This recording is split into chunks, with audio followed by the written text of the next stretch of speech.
how our paper runs here. I won't ask her public meeting. That's fine, that's fine. What I'm saying is, so say, She does have an appointment, so. let's use the month of April. The last 2 weeks they worked, in April, we would pay them the second week of May. If we can come to order, ladies and gentlemen, that'd be great at 6 o'clock on May 17th. Departments and committees, the transfer station, sir. Yes, everything's running well, no problems. Major ones, I gave you the information on repairs that I need up there. I recommend we do the 1 and 2, the other 2 can wait. And take up 2/3 of my budget and a little more, so. I'd like to get those done. Those are the ones we put off last year until this year. And we actually really need them this year. And two is the The Ram. Ram. The Ram. And 1 is the bottom of the compactor. It's been 18 and a half years and not touched it. 17 and a half years, excuse me. The Ram's been done once. Yes, that'll work. It's probably 500,000 times in and out, sliding back and forth. It's got some wear. Do you think you'll do the chipper before fall? Maybe not. I don't know what we'll get to. Okay. Depends on what's left in the budget.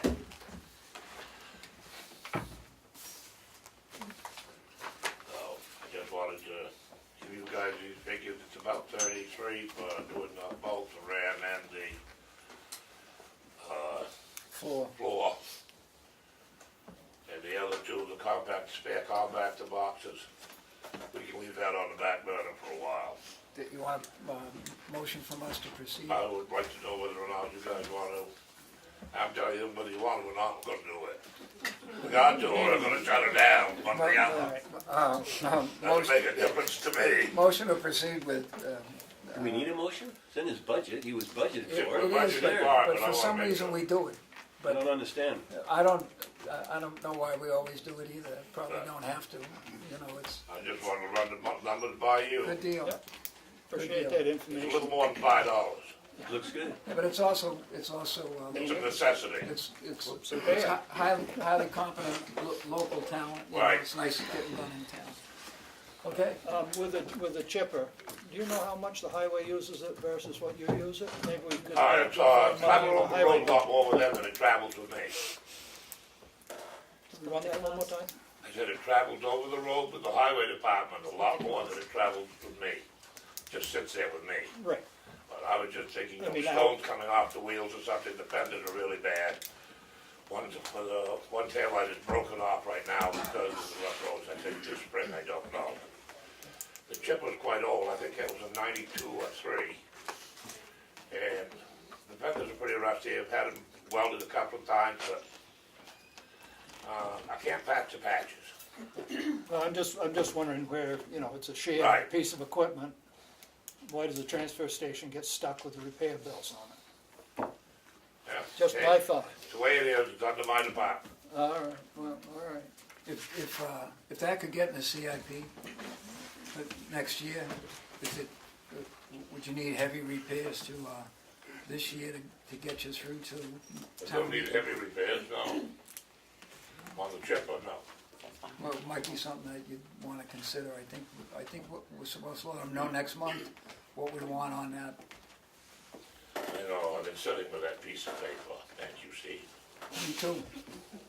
But, you know, they do nice work. Questions or comments for Glenn? Questions or comments for Superintendent Transfer Station? Thanks, Glenn. Thank you, have a good evening. Chief Littlefield? I'll just go with what he said. You want to be welded too? I've got nothing to report, nothing major, just business as usual, and our radar trailer is down, unfortunately. After we just had the radar head repaired, so we put it out half a dozen times, and it started throwing the same error again. So the company's coming over next week to look at it and hopefully get us a repair under warranty, because we just repaired it, so. But other than that, that's it, and we'll get ready for the holiday weekend next weekend.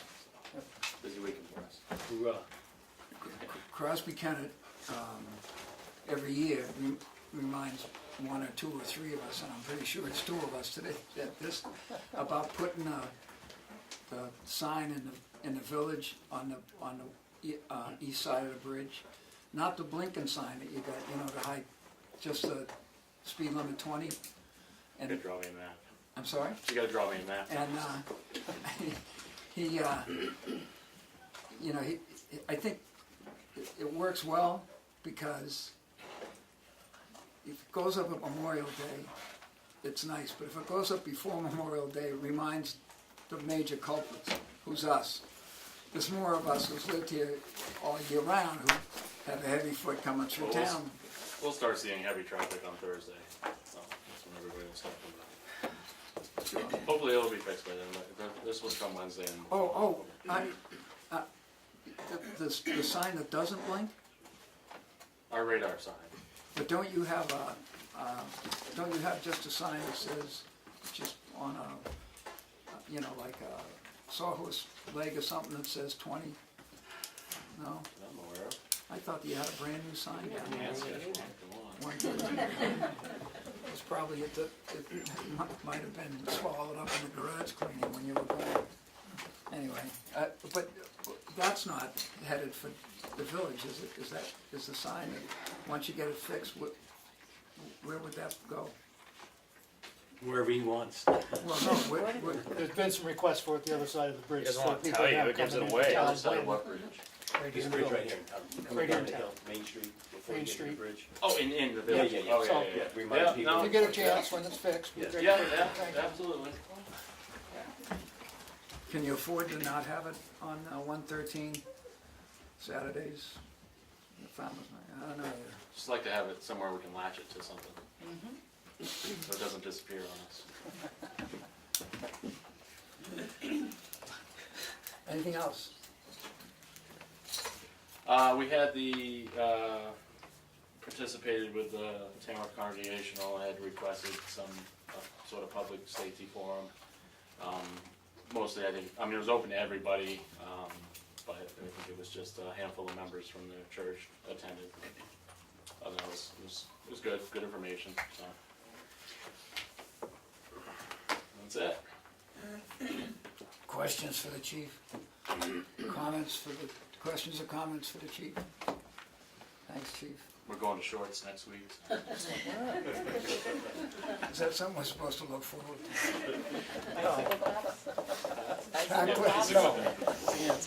Town clerk, tax collector. Hi there. It's news time. I just wanted to say that it's been 12 years, and I've been dying to say this, but we have no deeds to present to the police. Yeah, that's good news. Out of 65 parcels starting last year, so from September's courtesy letter I sent out, so we have no deeds. And the tax bills will be going out by the end of the month and due July 5th. Oh, boy. Something else to look forward to. Yep, sorry. That's all. You had to ruin your good news. That's with right. the bad news. Yeah, Sorry about the that. good news is really good news. Thank you. Thank you. Thank you. Yeah, And a lot of its duty is sending out reminders too, so Right. thank you for Yeah. doing that. Common people thanks. remind us. Economic development. Yes, I have a few things. First of all, I want to say how proud I am that this new booklet of the business booklet is now out. It was printed last week, and they're going to be as many places I can get them, and other people can get them. So the Lyceum, the other store, Rosie's, I try to keep a bunch there, but they keep taking, people take them, because they go to Rosie's to eat, and therefore they take the book. But anyway, the Lyceum, distillery, all of that. So anyway, that's what I think it's better than ever. Wet paint, it finished, it was a great week. I would tend to say, how many paintings do you think sold? You don't have to tell me, I'll give you the answer. 66, How many were painted? more than that. But of all the artists, only 3 didn't sell something, of all the artists. And I will also say, how much do you think that it brought in for money? 22,000 plus money. To the artists. No, 22,000 was the gross, before we paid the artists and before we paid our bills and publications and whatever. And as you know, we had two groups that we wanted to have as nonprofits that we wanted to donate to. And the interesting thing is, I'll tell you, the two groups are the Tamworth Community Pantry, Food Bank, and the other one was the Arts Council of Tamworth. And one of the people from, one of the workers of the food bank said to one of the board members, that's really nice that they're gonna give us some money. That's great. What do you think, a couple of $100s? They're each getting 3,000, which I think is great. I mean, we're really pleased with that. So next year, there'll be other nonprofits that we donate to. Okay, that's that. That's done. I'm done with that. Good press on that too. It was good press. Local papers and good weather. I don't know. We were lucky. Every day was wonderful. Great. Okay, now I have this quote. Where did I put it? Okay. I told the Tamworth Visitors Council, who was sponsoring the Great Boat Race, the Great Tamworth River Boat Race. Instead of ducks, you've heard about the Duck River races, about that. They have these boats, and a kit is for sale. They will be for sale at the other store, and by reaching out to where it's online, all that sort of thing. So there you go. All right. So the thing is, what's going to happen is that they've scheduled this race in the river down here. It's going to end up over behind the other store, or right in there between the Lyceum and the other store, right in there. It's going to start over at the old history building in the river there, and it's going to be 100 boats at a time. There's going to be like 6 stations, and captains and sailor hats and all the people that there's a lot of plans, I guess, anyway. So the thing is, a kit, this particular thing came in a kit, like pretend it's filled up with that, and everybody who buys one then decorates it their way, but with luck you wouldn't make it heavier because you wouldn't win. And there's prizes, so the first prize is $300, second one is $200, the third prize is $100, and this is going to be during Father's Day weekend. And the whole point is they want it to be a very family-ish kind of thing, or that you decorate it together, or you know, grandfathers and children and brothers and sisters, everybody you want. Okay, I'm done with that now. That's number 2. Okay. The annual LRPC meeting is June 25th at the Chase House in Meredith. And I think all of you will be getting invitations, and I know the planning board will get invitations. And the reason that that's quite important, and I'm wishing that you go, is that 2 entities from Tamworth are getting awards. One group is getting, one award is the Award of Excellence, and a group is getting that. And another award is Community Service Award, and someone's getting that. So that's really cool, and we haven't really said who that is or who that will be because it's a secret, right? But anyway, I do know that the Chase House has a limit of 150 people, and I think that if you do decide you want to go, you should respond fairly quickly when you do get the invitation, because I think it will fill up, and then once it's 150, that's the end of that. That's not any old building, that's that brand new place with all the seating in it. Is that Chase House? No, I That's think it's up the the hill. older building is the Chase House. You're thinking of the other one, and I can't remember the name of it. It's not the church.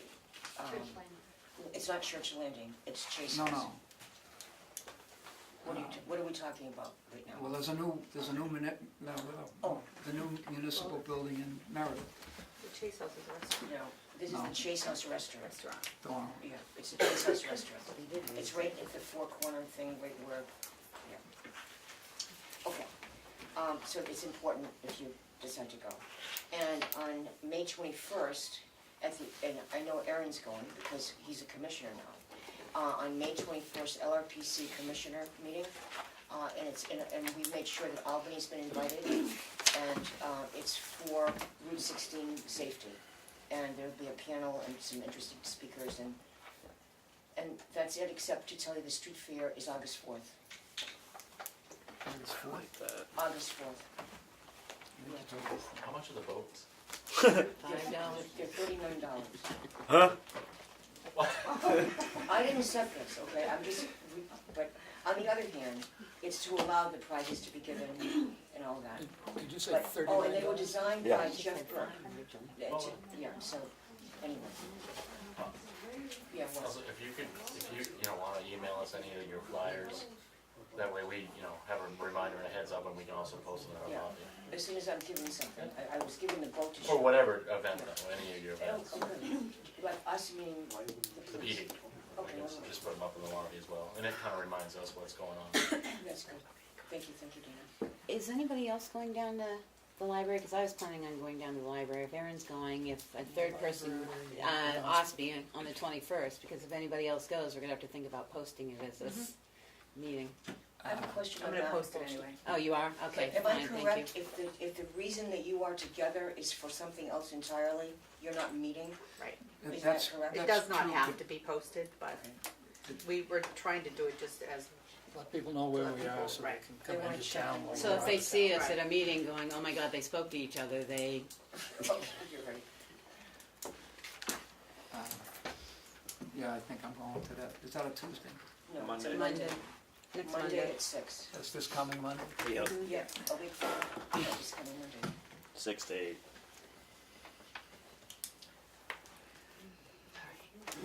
Questions or comments for the E EDC? Who gets the money for the little boat race? Where does that money Oh, go to? okay, well, first of all, there's the prizes, and then I'm not on that board, on that committee, but all I know is that they're buying sailor hats to give people, there's registration areas for people, and they're manning, helping you decorate it before the race. That's all I know. Who sponsors it then, I guess? TVC is sponsoring it, not economic development, but TVC, the Tamworth Visitors Council. Okay. And I just said that since I'm here and it's televised, that maybe people will have a chance to get a heads up on what this boat thing looks like and go for it. Other comments or questions for the Economic Development Council? Friends of the Townhouse? Hopefully you have the kitchen estimates and can make a decision tonight.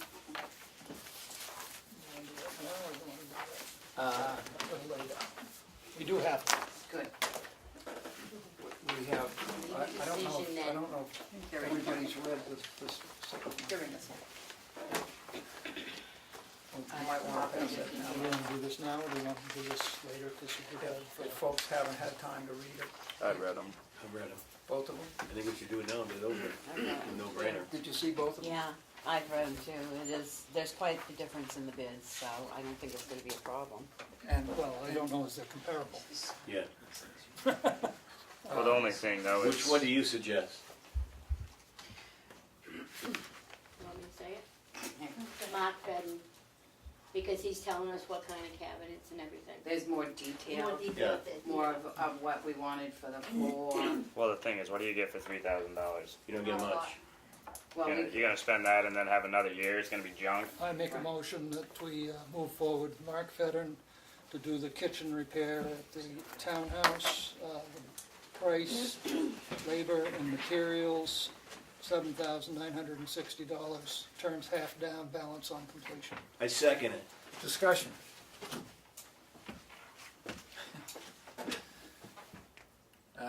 All those in favor? Aye. Opposed? That we all voted yes.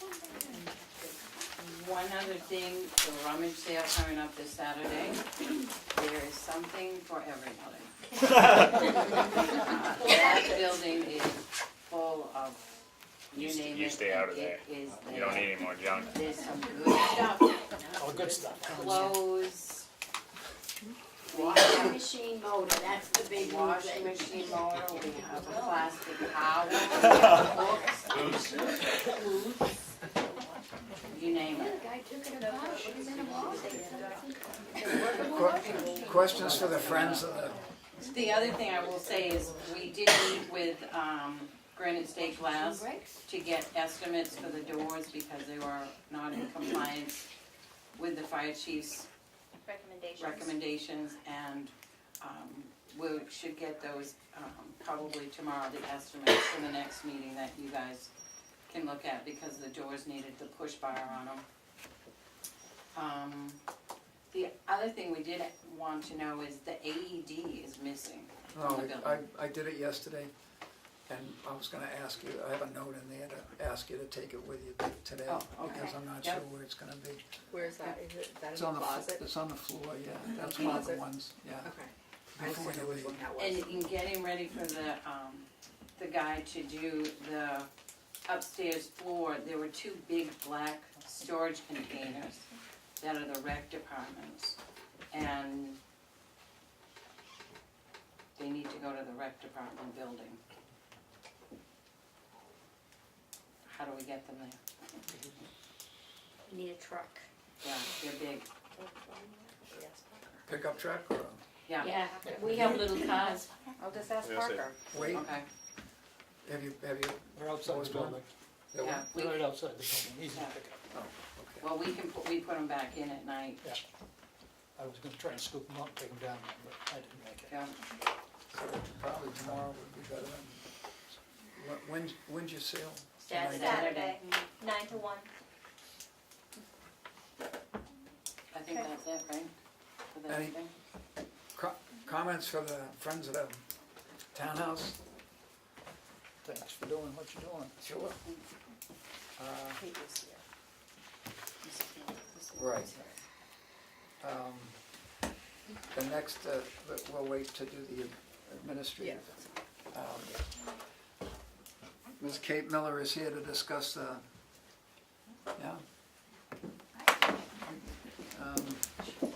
Nice to meet you all. Hi there. Hi, Nice to see you. I'm Dan, nice to meet you. Hi, Becky Mason. Hi, nice to meet you. I'm Aaron. How are you? Nice to see you again. Where would you like to sit? If you'd like, you want to pull up to the table, that's Okay. fine, it's up to you. Thank you. Perfect, thanks. Ms. Miller represents Charter Communications, the agreement with them for. No. Donna, you took her and I'm on she your fell off. side, not Right. theirs. Yeah, to help us with the agreement. Help us with the agreement. You don't work for them? No, sir. That's nice. If you hire me, I work for you. Okay. So the issue is here, the length and the, what is and isn't available and what is or isn't planned and what we think we need to. Let me back up for those that may not know. The town has a franchise with a cable company to provide cable in town. That franchise agreement has expired. The last one was a 16-year contract, which was a pretty lengthy contract. And I personally didn't feel that it gave the town enough because it was, you had to have 25 residents per mile to get cable. So a lot of people didn't get cable, and it would have been a real nice advantage if we'd had it in the beginning. But so now here we are without a franchise and trying to figure out what we can do. And the reason we invited you in is because you are representing other, no? You are not You're not working representing with the a I group would anymore? represent you if you hired me to negotiate with Charter. Well, I should say, we heard about you because a number of other municipalities have yes. gone that way as well. Correct. You'll forgive me, but No, no I problem. thought you in fact could, you work for them and could say yes or no on questions, so. No, that's fine. I That's vaguely fine. remember the letter. So, if the town decides to hire me, I can help through the negotiation process. I can give you a little bit of a, snapshot now in terms of what kinds of things are on the table and off the table and, a little history in terms of the cable world.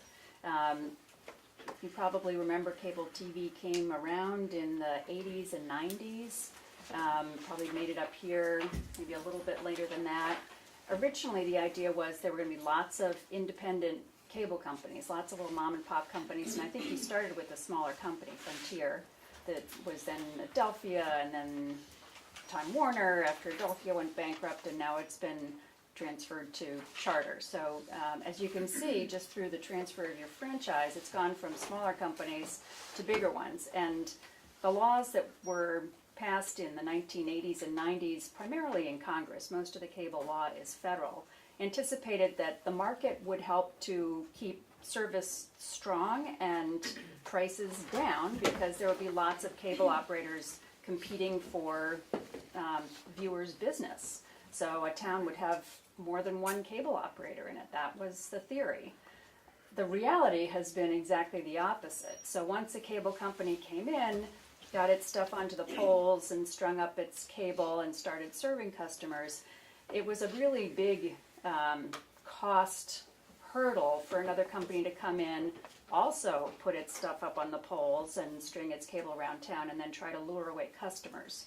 So cable franchises in New Hampshire and throughout the country cannot be exclusive. So if Tamworth had wanted to, it couldn't say we're only going to give one franchise to this cable company. The idea was you'd have lots of them. Well, the economic reality has been virtually no competition except in big cities. So the laws that were designed to be not really strong in terms of regulation on the cable company and let the market, determine what is going to be a good cable company by customers voting with their dollars, has failed. So what we have is an economic monopoly. It's not a legal monopoly because you can't legally just have a franchise agreement that excludes other cable companies, but they're the only one in town, and most communities in New Hampshire and around the country only have one cable operator. So it was started out with laws that favored very much the cable companies in terms of what they are required to provide, what terms they can set.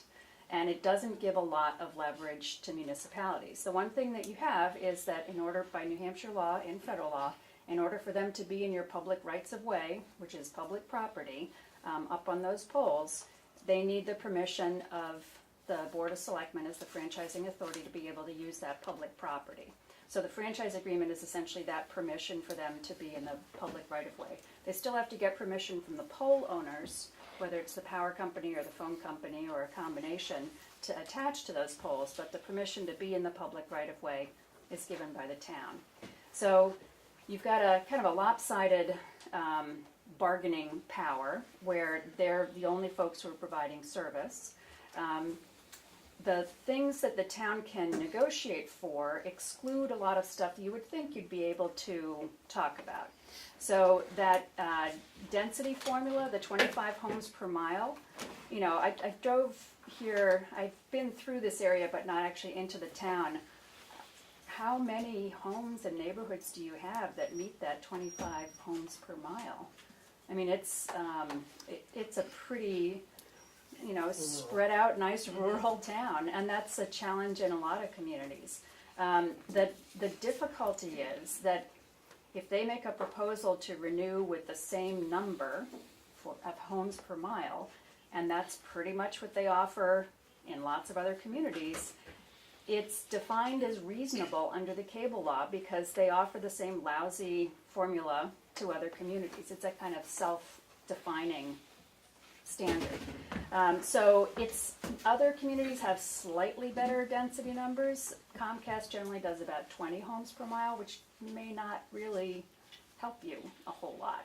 So that density formula is a challenge. And essentially, whether or not their proposal is reasonable can be considered with looking at the financial cost to the company, not what's sort of objectively reasonable for Tamworth, given the way your homes are built and how far apart they are, but what is reasonable for the company from an economic perspective. So we can work on that density formula, but it's a tough one to improve. The other number that they have is what they consider their standard installation distance. So right now it's 150 feet. So if the cable plant, if you're lucky enough to have the cable plant coming down your road and you're only 150 feet from the cable plant, the facilities on the poles, then you get the standard installation cost. If it's a longer driveway, then it's more expensive. Other cable companies will go longer. They can do it at 200 feet without needing another booster, so that's usually what I push for when I do a renewal, but unfortunately Charter, which is taking over from Time Warner, has always been pretty stingy on that. So the economic terms are a challenge. The other thing that the town doesn't have much jurisdiction over is the programming. So programming, the technology that they use, is very lightly regulated, if at all, by the Federal Communications Commission. Time Warner went through, I think you were in Tuftonboro when this happened, went through and tried to scrape off what little regulation there was by trying to eliminate the regulatory control that the FCC has, which only covers the basic tier of channels and equipment rentals. It doesn't cover the whole price and all the other stuff. And Tuftonboro was actually the only community in New Hampshire that we represented that was able to beat that back. And it was because you had 5 zip codes for one town, and they couldn't figure out what was within the town limits, and they messed up on their petition to do it. So Tuftonboro was able to beat that back, but the cable companies have been trying to scrape off what little regulation there is through these petitions to the FCC. So that's the bad news in terms of, there's not a lot of control that the town has. You can control the length of the term. What they're proposing this time around is a 10-year term. There were times in the past when I recommended shorter terms, thinking maybe with innovation we're going to get more broadband, more options, maybe some other cable companies. At one point Fairpoint said it was going to provide a video product. That really hasn't materialized. What has happened in the last 10 years, and I'm sure you've seen this, is more video provided in other ways over the internet. So the cable companies used to be the major way in many communities that people saw TV shows and movies and stuff like that, video content. Now the internet is really sort of edging out cable companies as a primary provider of that stuff. And getting things through the internet allows people to pick and choose more and not pay as high fees as you have to do with the cable company to get a whole package of stuff. So the technology is kind of overtaking the cable industry, and eventually the cable companies, which provide internet service through their same facilities in the areas where they go, are going to become more internet companies in terms of the amount of revenue they're making in that part of their business, and less cable companies. Many also provide telephone service as a service through their facilities through the internet. Unfortunately, even though they provide those 3 services, the Board of Selectmen only has control over the cable piece of their business. So I believe you're receiving a franchise fee, is that correct? Yeah. The franchise fee is based on the revenue from the cable system only. So even though they make, say X dollars with the internet service, do they offer phone service through their stuff? A VoIP system, and cable TV, so they probably have 3 strands of income. Your franchise fees are only based on the cable piece of it, and that's because the laws that regulate those 3 types of communications are totally different. There's very little internet regulation. There's used to be more phone regulation, that's been limited somewhat, and there was very, very light cable regulation. So you have this kind of odd situation where the same cable comes into your house, can deliver all these services, but you only have jurisdiction over the piece of it that's the cable piece. So the franchise fee is something that's within your power to change, and your agreement currently, which is still in effect, even though it expired, it's sort of like being a holdover tenant in a rental situation. You're still, if you're still paying rent, then you're still the tenant there. They're still providing service, which means they're doing it according to the terms of your existing agreement. So they're paying the franchise fee annually still. And that's the length of agreement, the amount of the franchise fee. They offer Tamworth a local access channel. And I see you're filming this. Do you have you're not? Okay. Do you have? We are filming. We are filming. We don't have a local access. Not a local access, okay. Those are very expensive to set up, and towns that did that, 10, 15 years ago were often able to get some money without any charge or pass-through from the cable companies to set those up.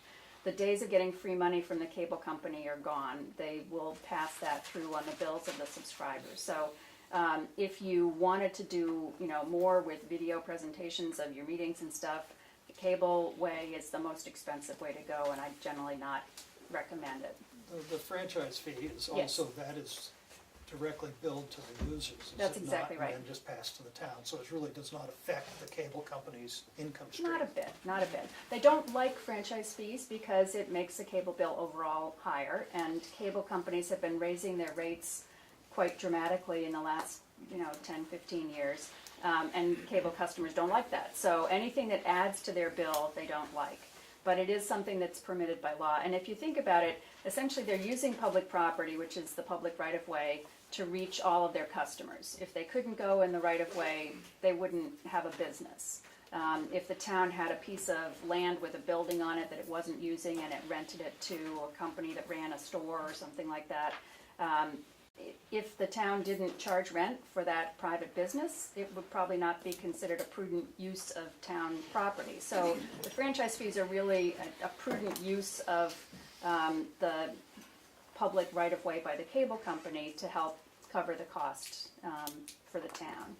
So the franchise fees can be used for general purposes, and they can go up to 5% of the gross revenue from the operation of the cable system. So you're getting 2% now, can go up to 5%. As you say, that goes right back on the bills of the cable subscribers. So it's not something that the cable company will absorb. Back in the good old days, they tended to do that, but for the last 15 years or so, they've been passing them through. So the place where I think you can get some advantage in having someone help you with negotiating the franchise agreement is in getting some better terminology that's more municipal friendly. I don't know if Tamworth has been part of the litigation that Fairpoint has brought about taxation for use of the public right-of-way. That issue has really been a big deal in a lot of communities. We've got something like 700 cases from 2012 tax year to 2017 tax year. They're all bottled up in Merrimack County Court on that. And one of the issues that's become very clear is that one of our New Hampshire laws, RSA 7223, requires that if town property is being used by a private purpose, like that building I gave as an example that's being used by a store owner, the agreement with the town has to require that that private user pays the property taxes that would have been assessed if that property were owned by a private party, not the town. So that law basically says if public property is being used for a private purpose, it has to be assessed property taxes. And that applies to the telephone and electrical poles that are in the public right-of-way. It applies to the cable company too. Fairpoint has made it very clear in its litigation that you have to treat everybody who's in the public right-of-way equally. So one of the things that we always put in, which shockingly they haven't included in their proposal, is that taxation language, which they don't like, but it's the law, and we've done enough rounds with them in other communities that they pretty much understand that. So that's something that would get inserted into this. So and if that, if that happened, would that be a pass through to the citizens, to the folks? So they could. It's essentially a cost of doing business. So just like the rent for that store. So when the guy sells the stuff out of the store, part of that is going to be, the rent for being in the building. And New Hampshire law says you have to include in a rental agreement the property taxes. So it's created, I would say, a great big tangle in terms of this whole taxation thing. But it's the law we've got. Right, So, and part of my concern is the ratepayers now. If you tax them, that's going to raise their costs. Yep. Increase this franchise fees, it's going to raise their That's raise exactly their right. costs. So I mean, I don't know how much tax there would be to look at the balance of doing away with the franchise fee to keep the rate the same, but the town would still get some tax money. right. Try to make it easier on people to get the And- service. Which appraiser do you use for your property in town? Rod Rod Woods. Woods. Okay. But I'm we- not sure. We generally use the state utility guys. Okay. I'm not sure how that stacks up. If anyone's been following the fortunes of Fairpoint, which is now Consolidated Communications, being a telephone company, a landline telephone company, is not a good business to be in.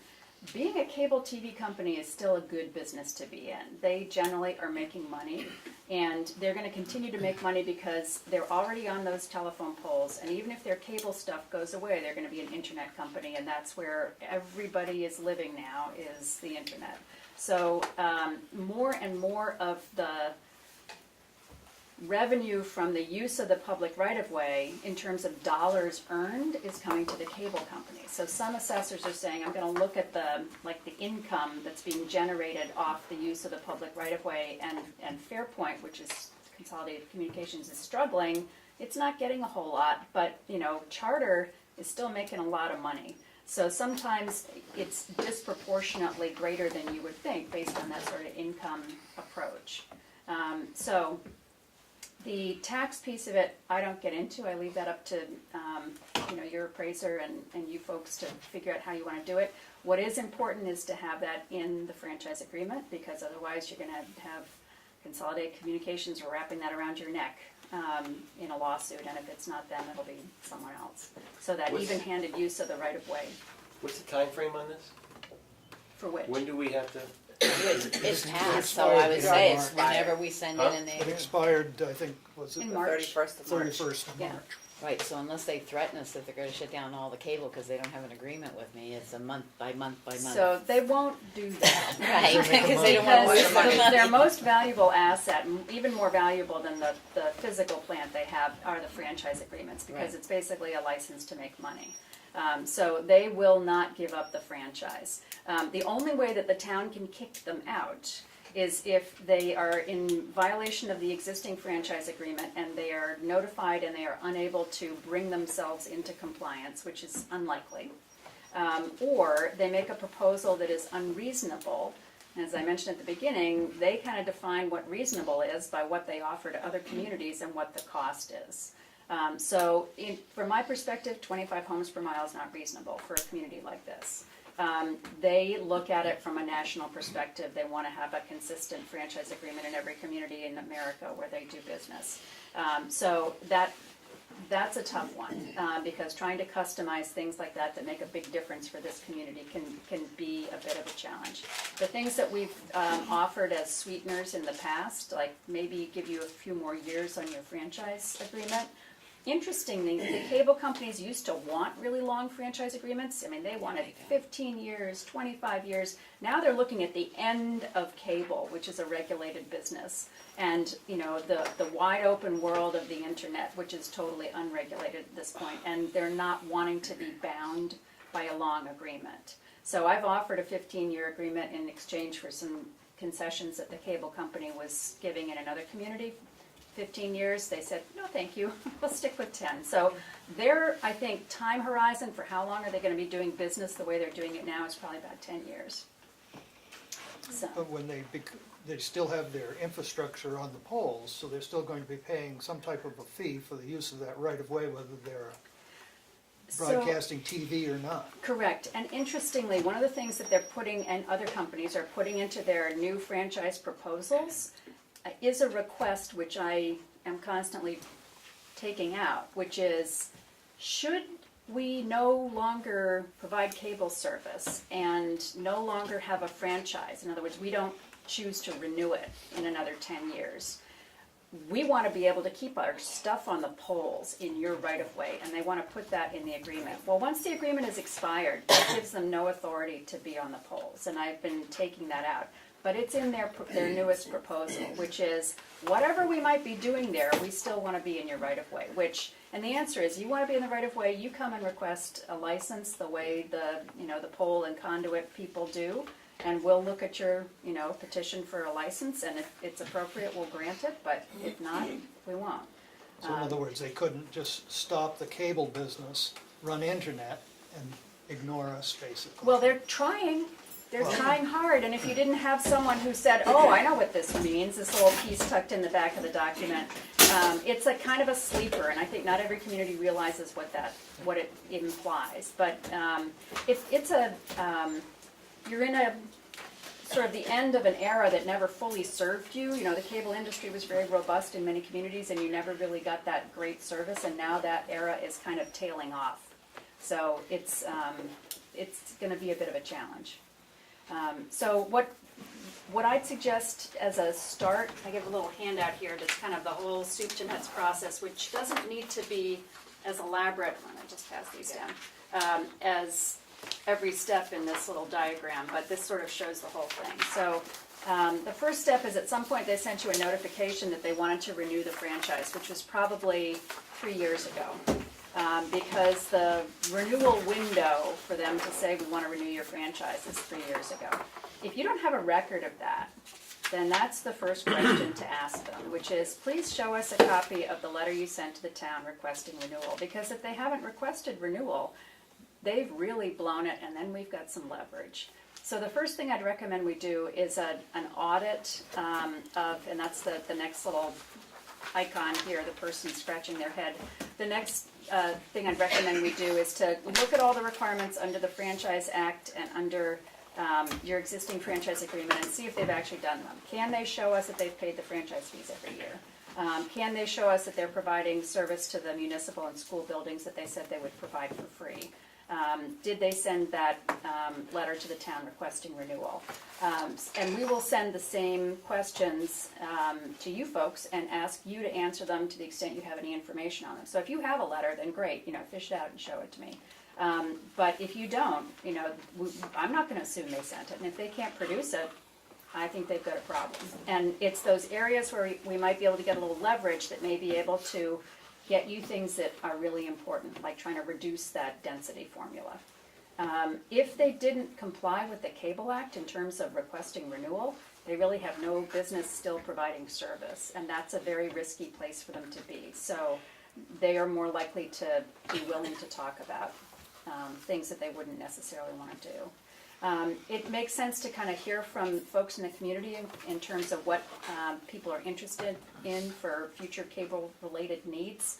As I mentioned, usually people care about service, which we don't have control over, price, which we don't have control over, and channel selection, which we don't have control over. So unfortunately, some of the stuff that people care about the most is not within the jurisdiction of the Board of Selectmen. But finding out, what areas of the town are not served, what areas are, seeing what we can do. One option with the franchise fees is to use a little bit of the franchise fees to sort of sweeten the pot and get them to extend their plant out a little bit. So depending on what your situation is, establishing a record in the community that shows that there's no cable service on, these various areas, obviously that's hard for, people trying to run any kind of home business or any other kind of thing because they get their internet service off in the same way as their cable. So there can be an economic development issue with regard to lack of cable service, which brings along with it the internet service. So there sometimes are ways to kind of, depending on what the community wants, to look at finding some leverage points, maybe sweetening the pot with a low franchise fee to get them to extend their service out. So that process, which is called in the cable world ascertaining future cable-related needs and interests, can be done however you would like to do it. We can do it with a hearing, we can do it with a survey. You can probably provide a fair amount of input just around the table in terms of what is going on. So that can be done in a bunch of different ways. And then once we get a sense of what the leverage points are, what the needs of the town are, then we go to work on either modifying the proposal that they gave them or doing one that's a little bit more municipal friendly that we've used in the past, and trying to negotiate the terms of the franchise. Some places in America, the phone company has a fiber optic line and they provide cable service. Yes. That's not the case in, because we don't have the Yeah. fiber optic. Fairpoint, when it was seeking to take over the telephone system, said it was going to do a video service. And they did test in some parts of the state using a combination of fiber and their regular copper cable and determined that it was feasible. As you can tell, they've gone bankrupt, they've sold, they've really not been able to function very well. So they have never made good on that promise to do that. In the areas around Boston, Verizon is, put out their Fios product, which is fiber to the premises, and that's very robust. But I think those are areas that are more affluent than most of New Hampshire is and have better or tighter density. So they get more customers per mile. Interestingly, in New Hampshire, the phone company that's now TDS data services. Data services. Yeah, they put fiber to the premises in pretty much all their communities. And they are a bigger company, they're a national company, and they made the calculation that if they put out fiber, they would get that third strand of income, not just the telephone and internet, but also the video services. And they haven't faltered. I was wondering when they started this build out in New Hampshire about 5 years ago or so, I was wondering if they were going to fall through, and they've come through. So TDS is the one company that's providing competitive cable and video services and a very robust fiber product. I think financially, most other companies are not willing to do the investment. Verizon, when it owned the incumbent cable company in New Hampshire, initially said it was going to do that back in 2006, and it decided it couldn't afford to do that. So in parts of the country that is happening, and that's a great solution because you get competitive cable and much better internet. It's a win, but it's very expensive. Yes. Can I go back to the first piece here? It says the town receives a letter. You said within 3 years of renegotiation. The expiration date. So So- what we received saying, here's your new franchise, is not considered, No, okay. I asked for that, Okay, because Yeah. I hadn't seen anything. all right, that was my question. Yeah. Thank Yeah. you for clarifying that. Yeah, so it will be good to find out if they actually sent that. I'm pretty sure they did. I've never found a cable company that messed up that date because that is their most valuable resource, and if they don't notify you, then they don't really have a right to renew their franchise. Which doesn't mean you wouldn't want to renew it with them, you just want to do it on your terms rather than their terms. So, I mean, this TDS, I mean, is that somebody that could come in and supplant our present? So, Not in a hurry. yeah, the problem with, the biggest problem with competitive cable, and TDS would be a competitive cable operator, is at this point getting on the poles. It is so expensive to get on the poles. It used to be when the cable companies first came out, there was lots of open space on the poles. You had power at the top and phone at the bottom, and there was all this stuff in the middle that didn't have anything, and it wasn't worth very much. So the pole attachment fees weren't very high, and there wasn't much demand, and you didn't have to move stuff around if you added a new attachment because there was plenty of room. So now Comcast and Time Warner and Charter, they're on there and they're not letting go. And what TDS has done is they have an existing attachment as a telephone company. Under the law, what's called overlashing, which is what the fiber installation is not considered a separate attachment because the attachment is actually an eye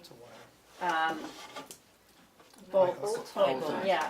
So the fiber's attached to that. What's attached to the pole is just the bolt. If you don't change the bolt, it's one attachment. So that's where an existing telephone company has a huge edge over someone who's not already on the poles. So TDS has said, we will come into the towns where we have our footprint, and it doesn't always cover the whole town, and we'll put fiber to the premises where we already have our attachments on the poles, but we're not going to step outside our telephone footprint, even in a town where we get a town-wide franchise to provide video service. So I think Farmington's in that situation, where about half or so of the town is covered by TDS. So they have said, no thank you, when asked, wouldn't you like to, come into the rest of the town?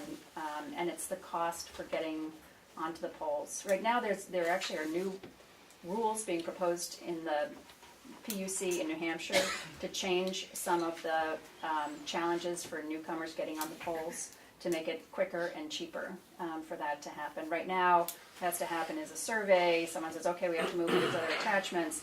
Each company then goes, moves its attachment. Another company comes, moves its attachment. Sometimes you have to move the same thing twice because space opens up. And then after everybody has done their thing, all of which is paid for by the newcomer, then they get to put the stuff on the poles. So it often costs just an inordinate amount of money to get there. So, telecommunications in one easy lesson. Yeah. So one of the things that we had talked about is how to do this efficiently, because you're a small town, you don't want to spend a ton of money on this. I'm working with the Profile Region Consortium, which has 7 towns, a little further north from here. They have an intermunicipal agreement that was set up about 15 years ago. The terms of that allow new towns to be added. currently, but would by a vote of the members of the consortium, which would be pretty easy.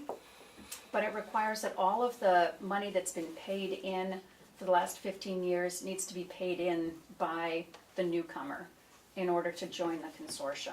So they've been building up a pot of money for the last 15 years to do their renewal negotiations, which they're doing now.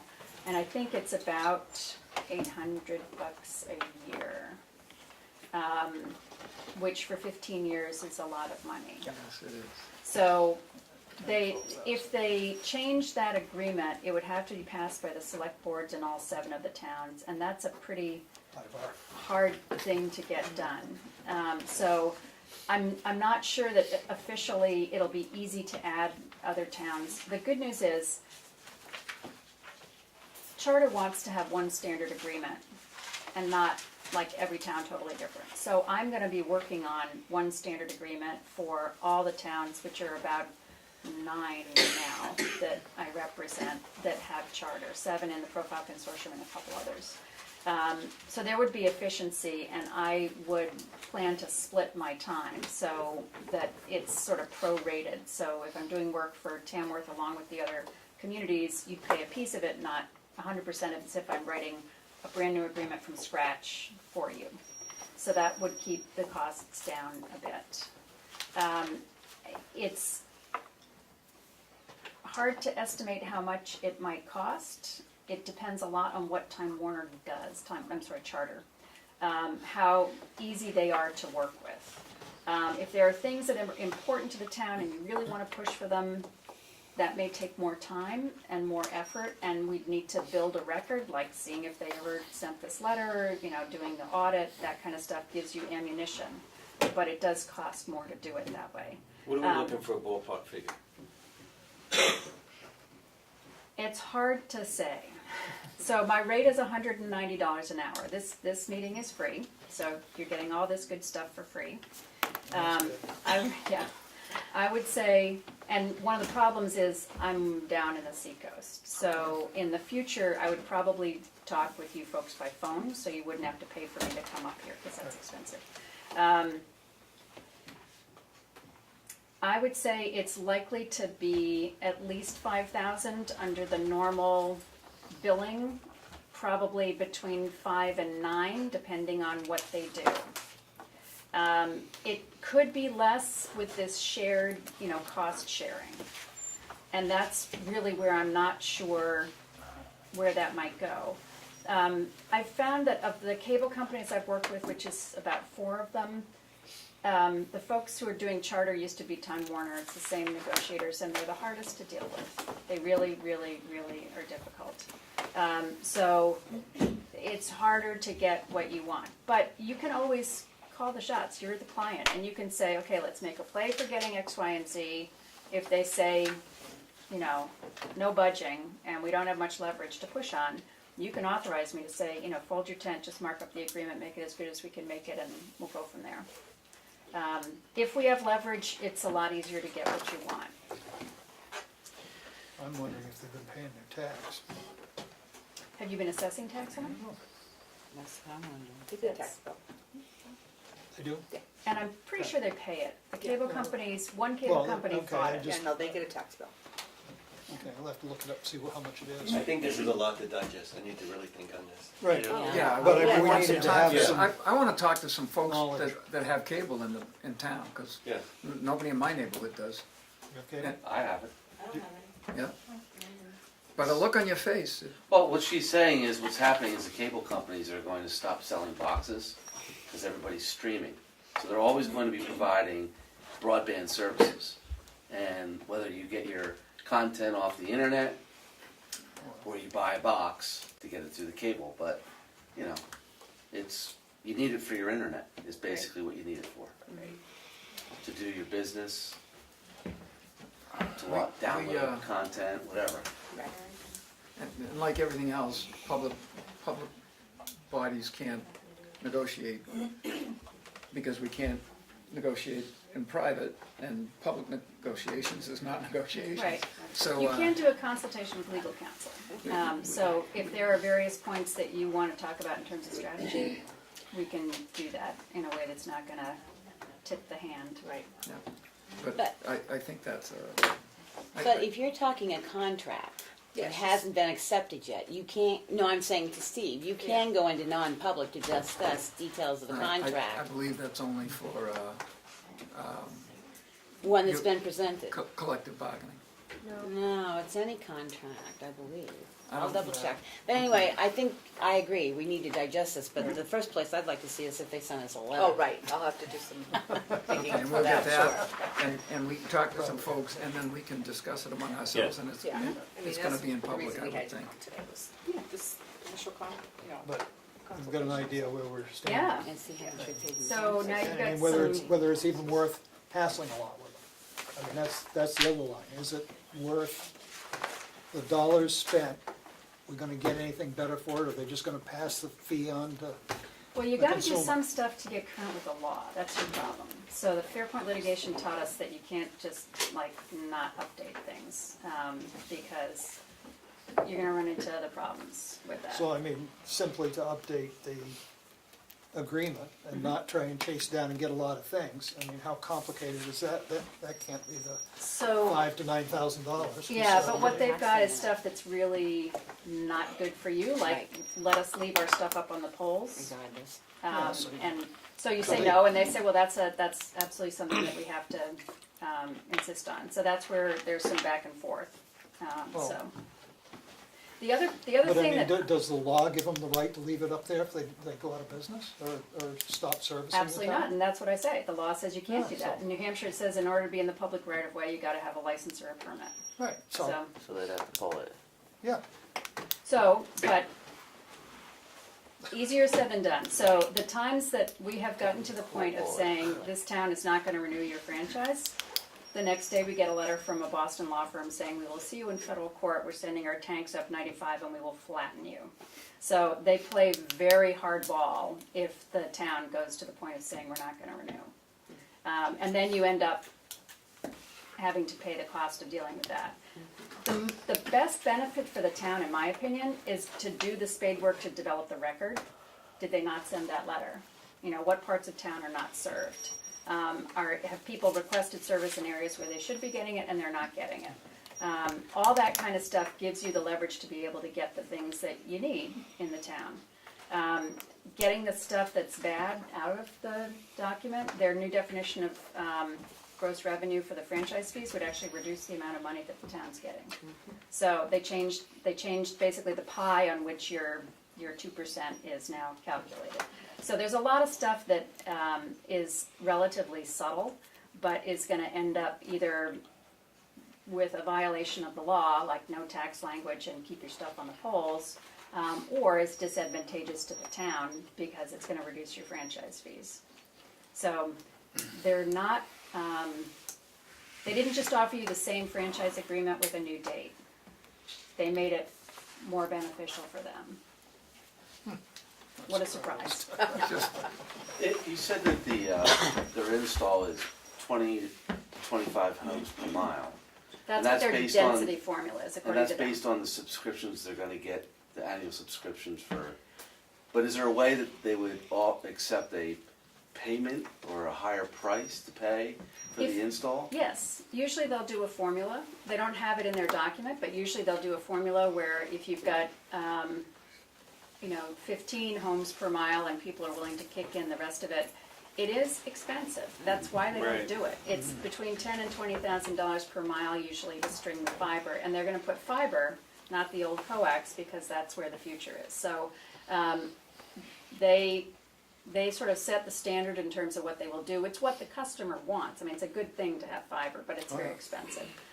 So you're looking at an awful lot of money. And that's where if you got some leverage, then you can maybe get some build out. I guess. The company I worked for 18 years ago in town, I had negotiated with, I don't know who it was, Adelphi I think at the time, and they came back with like $10,000 to string cable down so we could have internet at the business and so on and so forth. But we kept going back and forth and got it all the way down to $2,500. Adelphia was a lot nicer to deal with. They did go bankrupt, so, but they were, you know, They got cable. the Adelphia people were definitely a lot friendlier. And then, you know, the bad company took over, unfortunately, and they're still here. So, And they do have a lot more leverage because they are across the country. Charter Communications Charter is is from everywhere, yes. everywhere. Yeah. So they have no problems with the little town saying, go ahead, we're gonna come get you anyway. oh, that's exactly right. And, you know, the longer this goes, they just keep providing service, they just keep taking money. I mean, there's no skin off their noses to not have a franchise at this point, although they'd like one that's more favorable to them. So let me know. Thank you. Decide. Thank you, Yes. yes. Thank you very very much. much. My Appreciate pleasure. your time. Thank you. A lot of good information. Well, it's a pleasure to come up on a beautiful day like this. So pretty. The rivers are just gorgeous. See you later. Bye. Thank you. Thank you very much. Can we do the appointment? Or maybe not? We just did the appointment. No, I mean the appointment of the EDC member, but we can wait.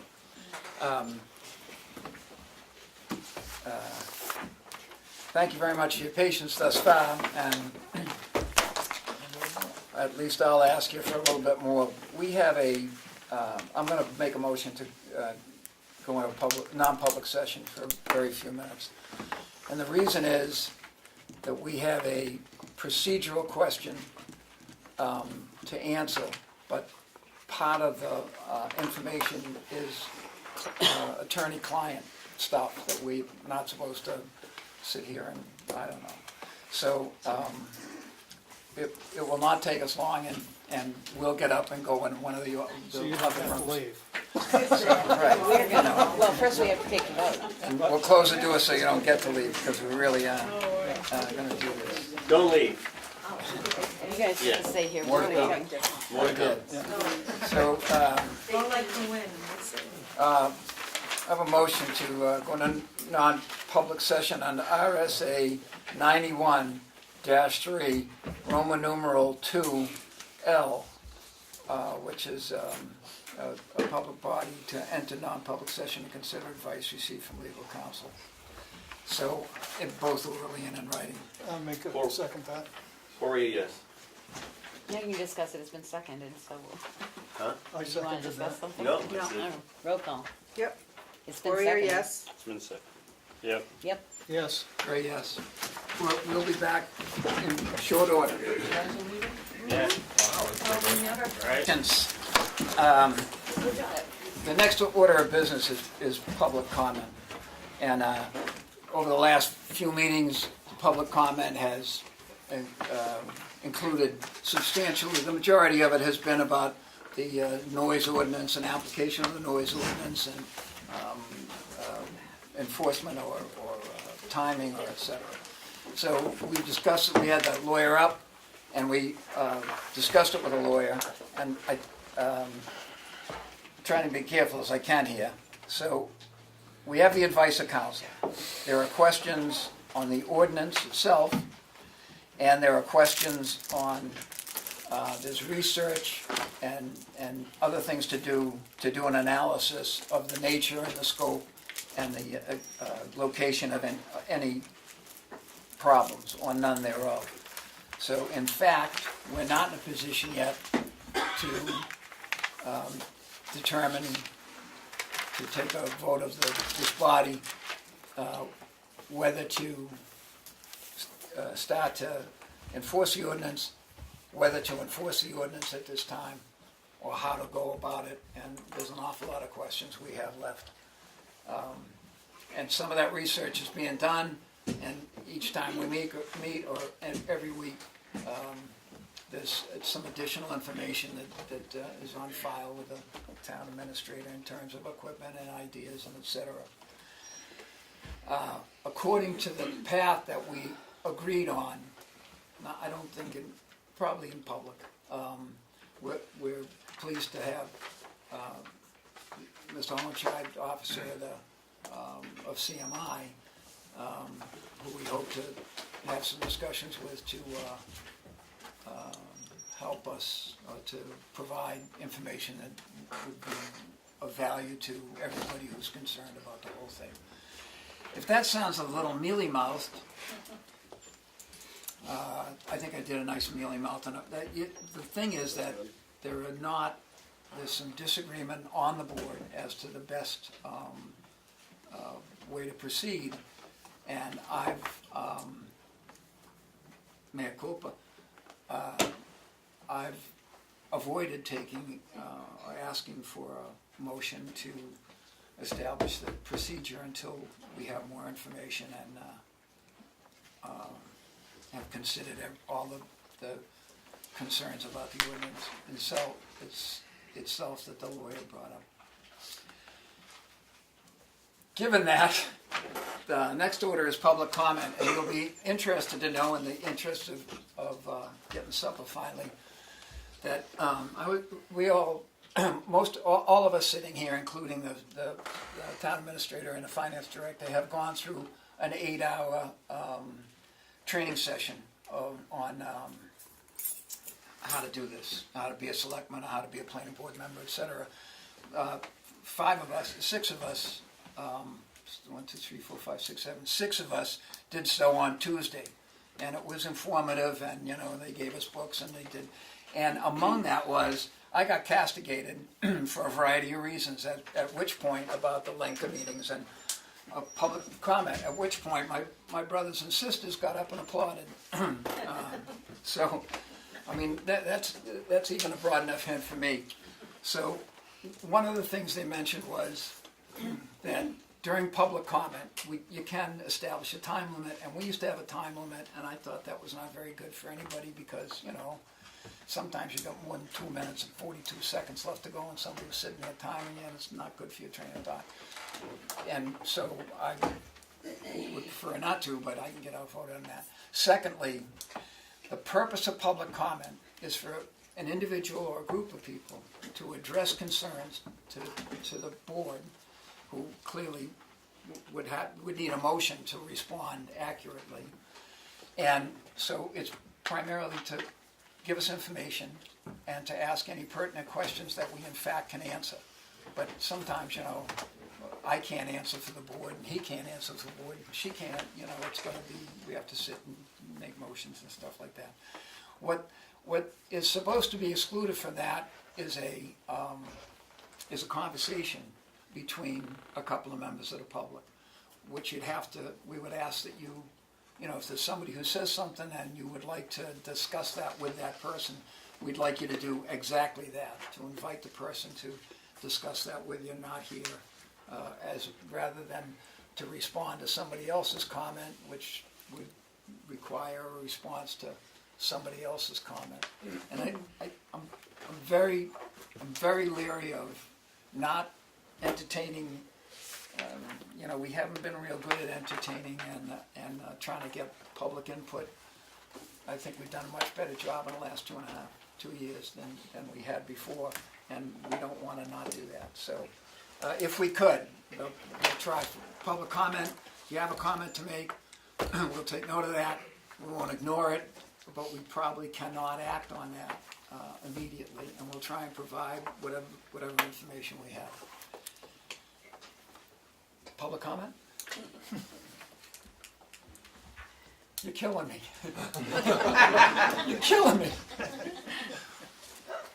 Sir. I'm interested in the sound ordinance issue, and without using the phrase that you used, it's very unclear how the process is going to move forward, especially in terms of informing the residents and the public about what is taking place. I mean, are there legal impediments to your being more forthright about the process?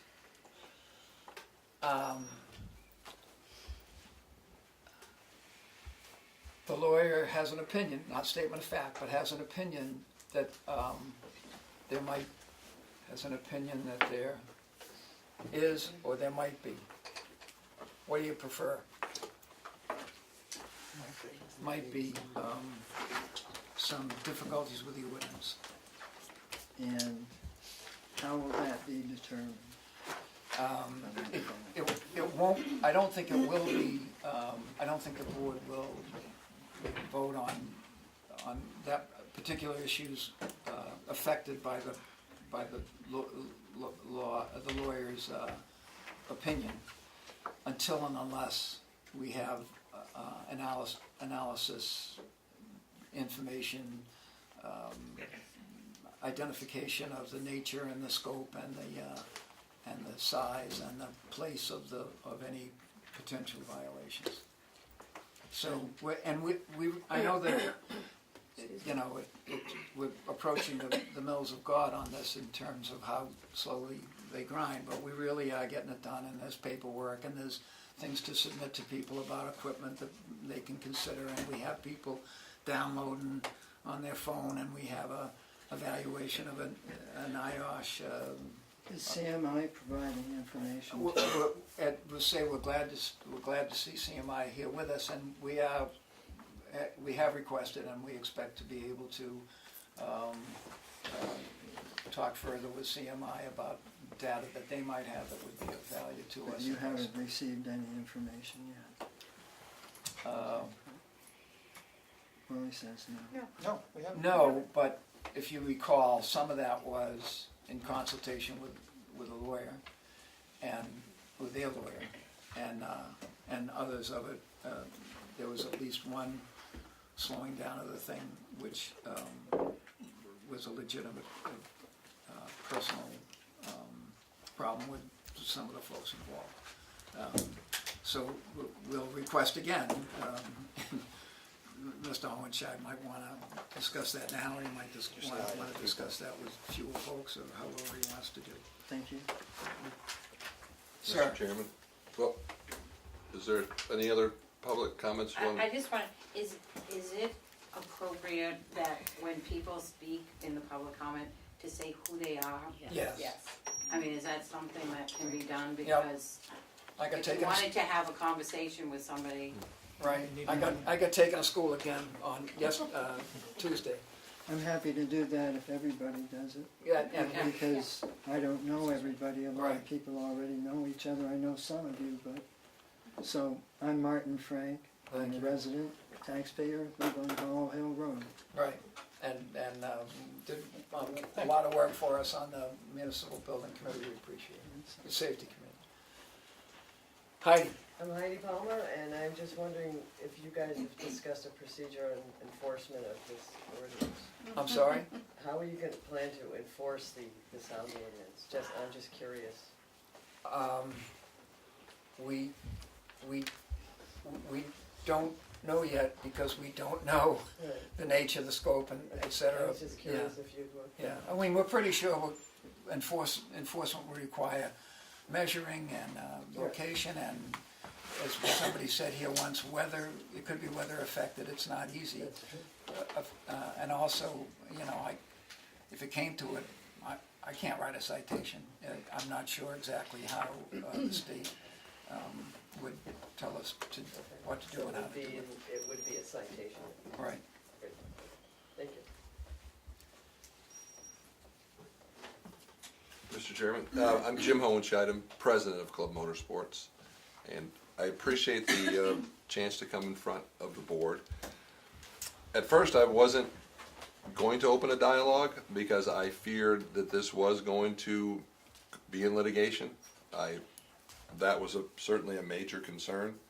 I've had past dealings with the board, and they were not very positive, so that was another reason. You touched on the third reason why I've been delayed. It was a personal matter.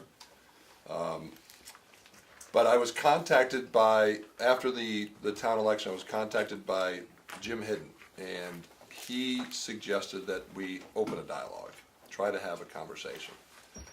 I was also encouraged at the one meeting where we had quite a few of our team members here having a conversation with the board.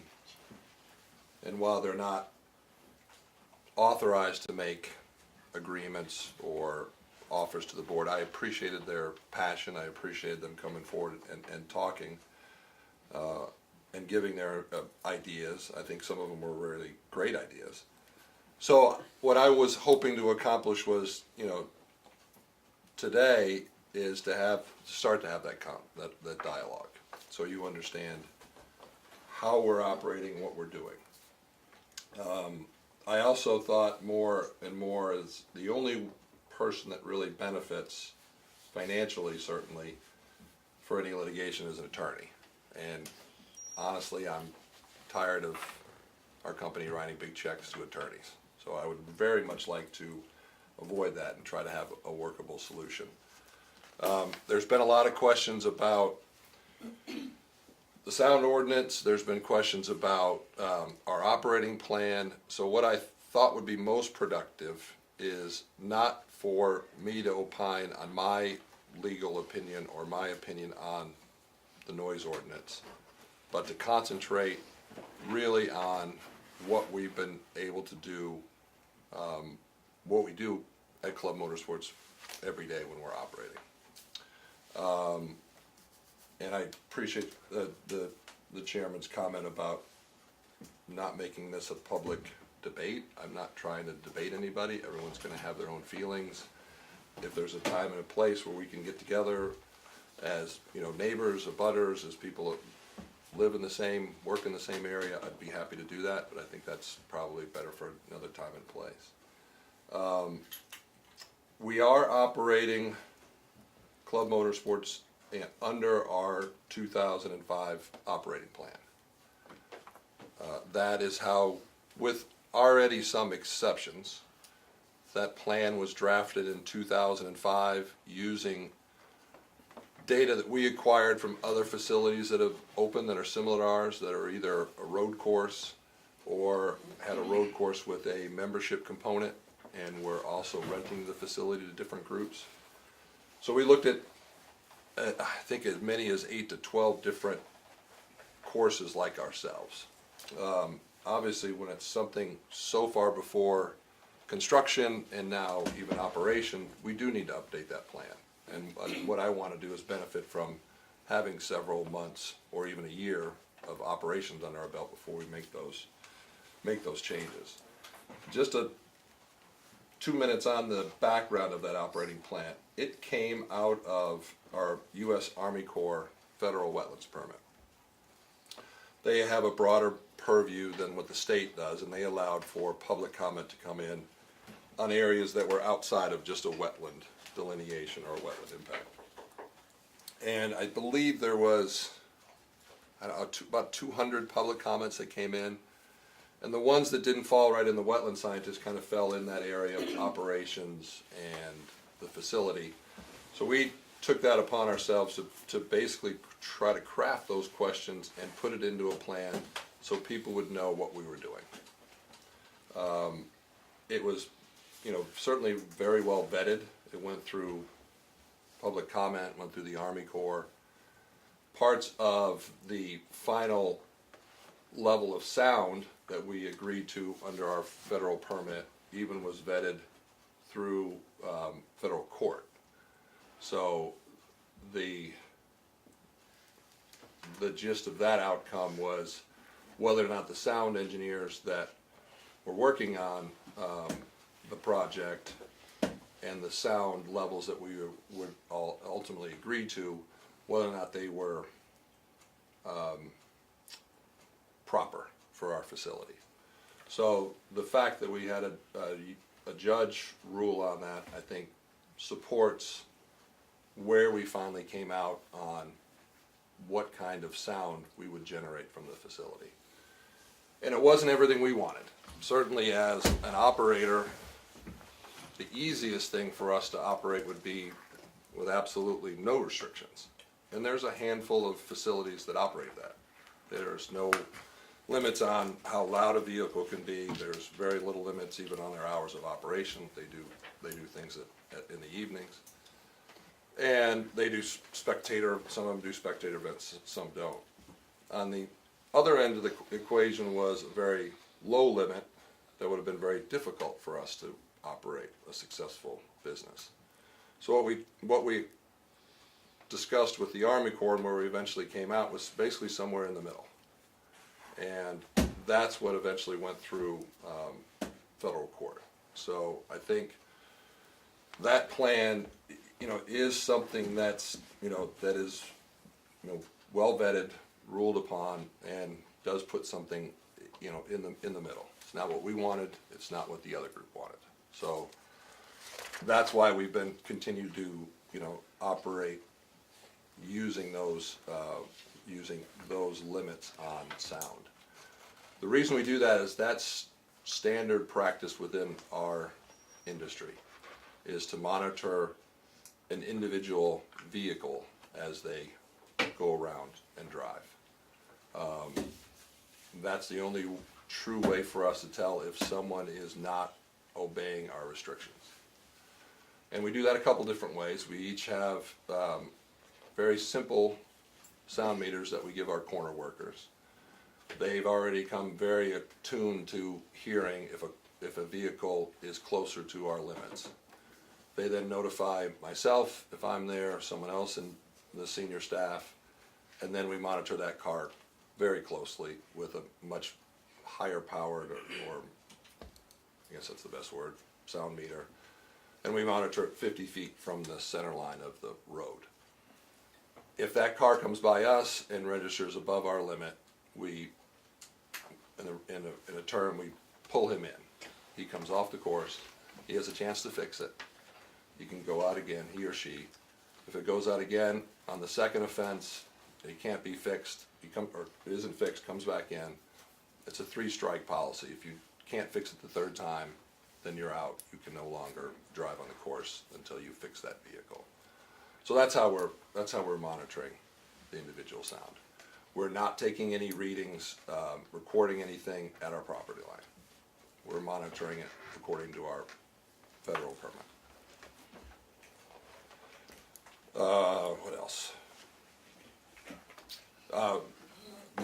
I've tried a couple different models, ones that were easy for us all to use, but and could be calibrated regularly and not have to have a lot of additional technical support.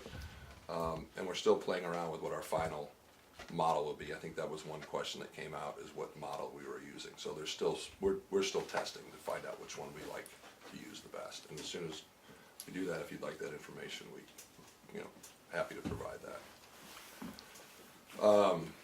But that's how we're, as it relates to the issue on sound, that's how we're monitoring it. So you've asked for our sound data. There really isn't anything to provide. I could go back and look at my field notes, and on a certain day, car number 92 was, had 3 strikes and was told to come in for the day. That would be the extent of our notes.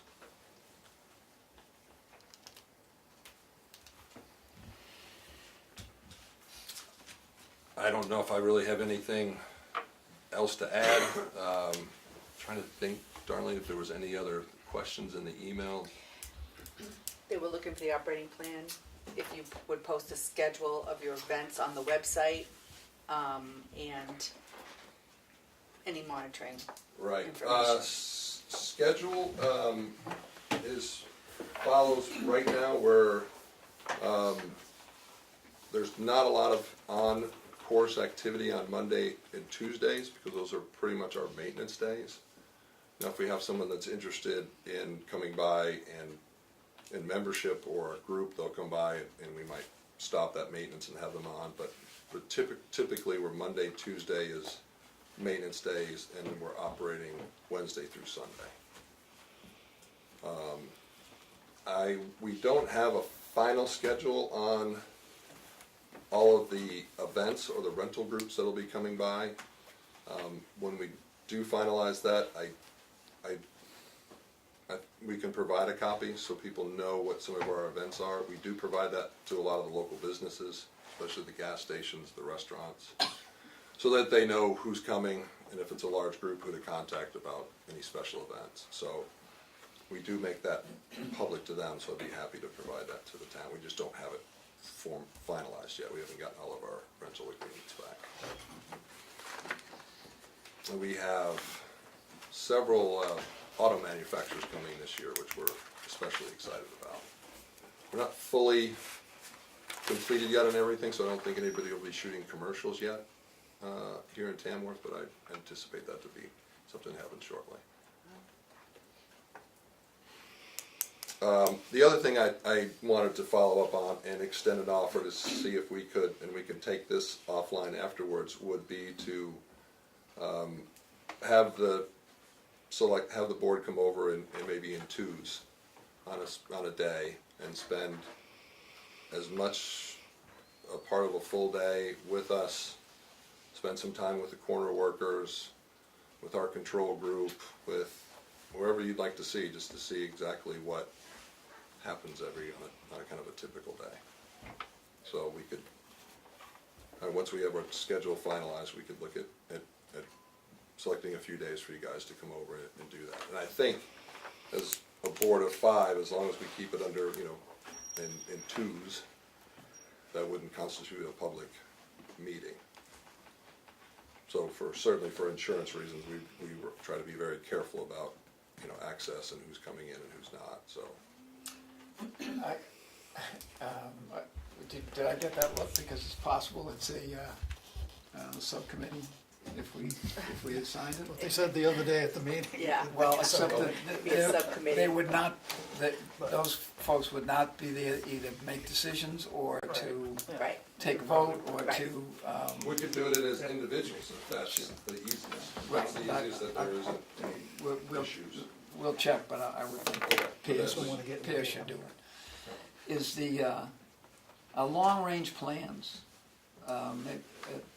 anything we ask that perhaps, if you're not interested, just if I can get one.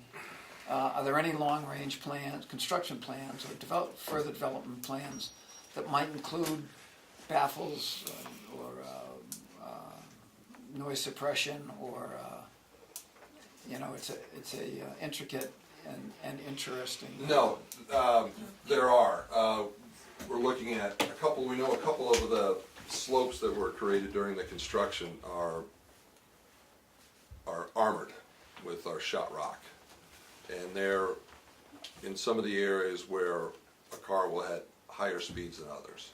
So they're in an acceleration area. So we feel like one suggestion from our acoustic engineer was to loam that, seed it, and get grass to grow, which will soften that and have reduce the bounce effect that we're getting off of that right now. So there's 2 areas that we're just trying to figure out how to best approach it.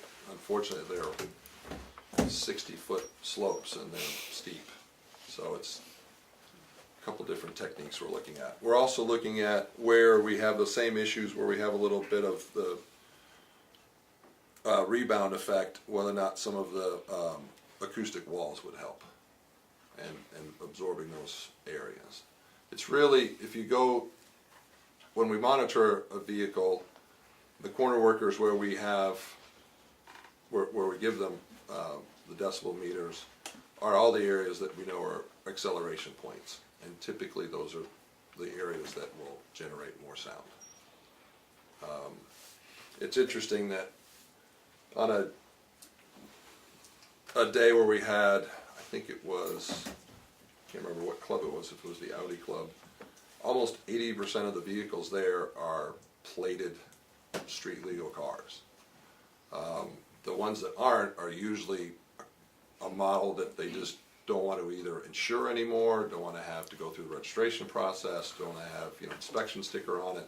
So they're a BMW that just only has one seat and maybe some added safety features inside, but they still were a street car at one point. So we haven't had anything that's been very exotic in terms of a true what people would call a race car. Most of them are all just street legal cars, and some of those street legal cars can be ones that we look at very closely because they're high performance sports cars.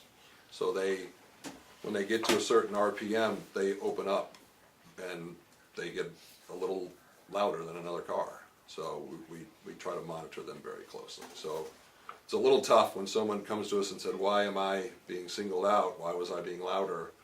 Why am I louder than somebody else? I'm a plated New Hampshire car. So it's really just, that's why we monitor them on the individual basis.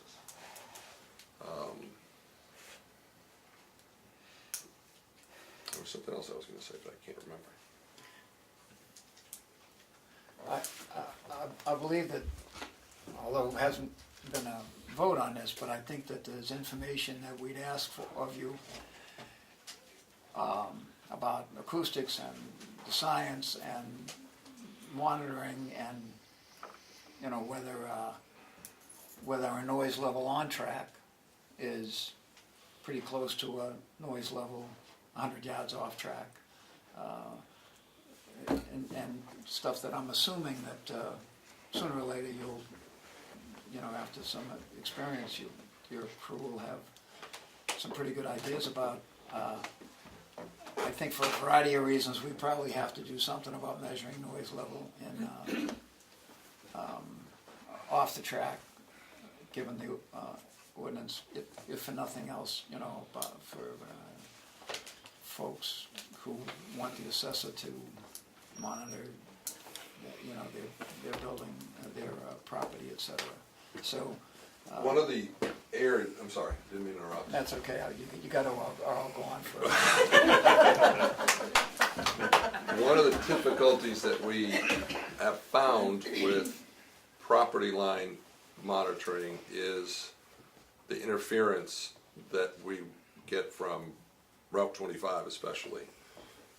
Excuse me. And while nothing has been recorded, if we're down near our office trailer that's right off our main entrance, those will generate more sound and be recorded off of any kind of device that's in our property line, more so than what's happening on course.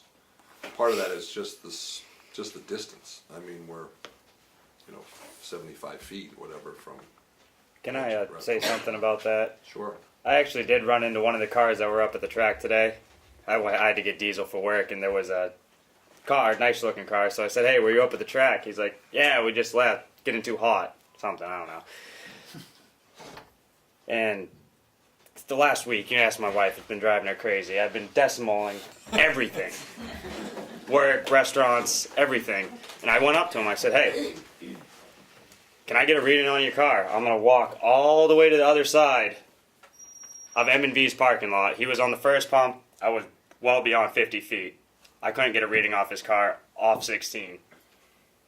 Just saying that there, like,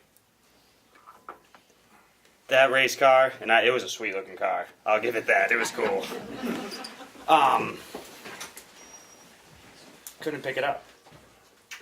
Yeah, that's the difficulty. So when you're trying to do a couple things that make, I guess I will get into it just for a little bit, under that ordinance is that level is so low that at one point in, I don't even know if we recorded it, but when we did our sound monitoring back in 2004, with the car passages that go up and down 25, the number of violations we would have right there at that property line were in the 600-700, because that sound just pushes and would push above a 69 decibel level at our property line. So one could make the argument that we've been violating that ordinance since it was passed, without even being operating, whether or not we're operating or not. Conversation.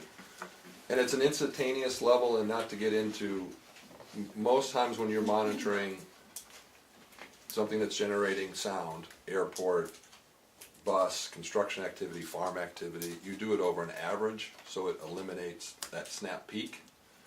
I went over to talk to the folks at the church, because I wanted to ask them if they had anything. I know what their normal schedule is. We don't operate on Sunday mornings out of respect for the church, and I wanted to ask them if they had weddings, funerals, is there anything we need to be aware of? And while I was there, there was a vehicle, and you can clearly hear it. To say you can't hear it would be completely disingenuous. You can hear it. It's generating sound energy. It can be heard. It's whether or not it's more so than what happens up and down 25, or if it's really way out of what's typical. And I don't know the gentleman's name who was there, but he saw the meter in my car and asked, so we got it out, and trucks were going up and down Old 25, and it would spike it up, and then a crow comes and lands above the tree, and, you know, we look and it's shooting it up like into 90. So, you know, if you were doing instantaneous, you could really have, at our property line on a given day, you could have wildlife that would take it over what the limit is in that ordinance. So that's a couple of technical issues, notwithstanding the other issues that we feel are in that ordinance that make it very difficult. It's also, when you ask for the data, you can't record instantaneous data and really log it and keep it because of those issues. So there's parts of the ordinance that actually conflict with each other. And it needs to follow standards, it's setting standards that aren't industry standards, if that makes any sense at all.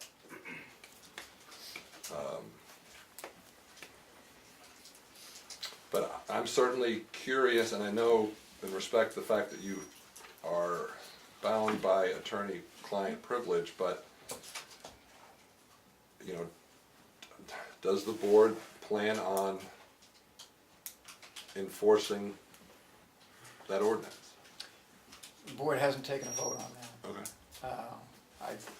And I believe that, just, I hesitate to decide on a solution before we know the nature and the extent and the nature and extent and the area of the problem. Identifying the problem, understanding what it is.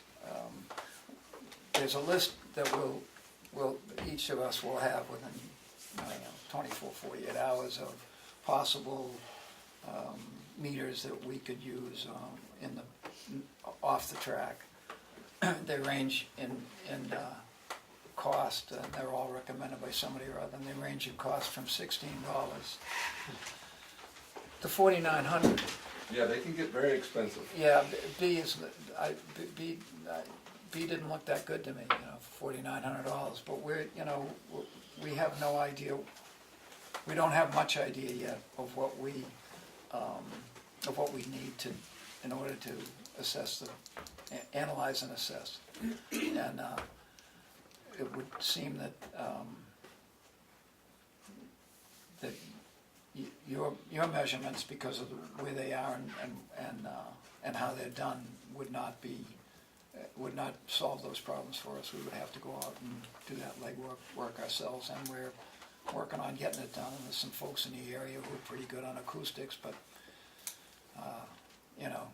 math and science and I don't see eye to eye, so we would have to rely on some field tests and whatever.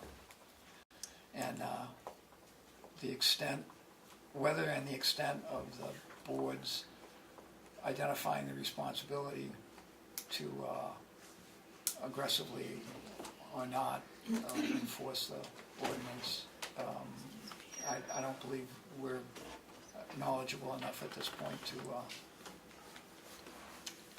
to make that decision, to take a vote on that. Yeah. Hi, Caslin Cook, South Tamworth resident. I would just like to know if you guys would figure out if it's even feasible to enforce the sound ordinance before you spend taxpayer money on a radar gun for noise levels. That's all.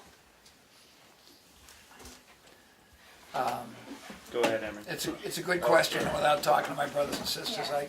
I would. Just before you go spend the money, see if it's even feasible that you can enforce this or what it would entail, because that's taxpayer money that you'd be spending. Sir, loud. Emery Roberts, I live over on Page Hill.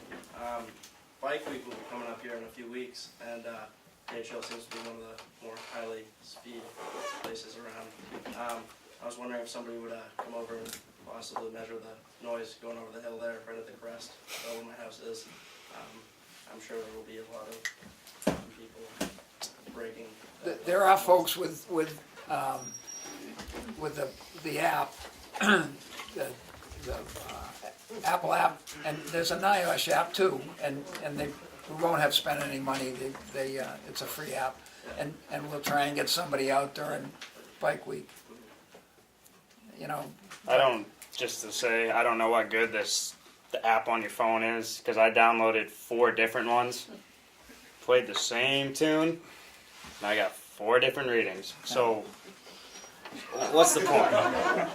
Well, there's an outdated NIOSH article that the app is accurate, but not accurate enough to close down the work site or to demand that every person on the work site has to have protection.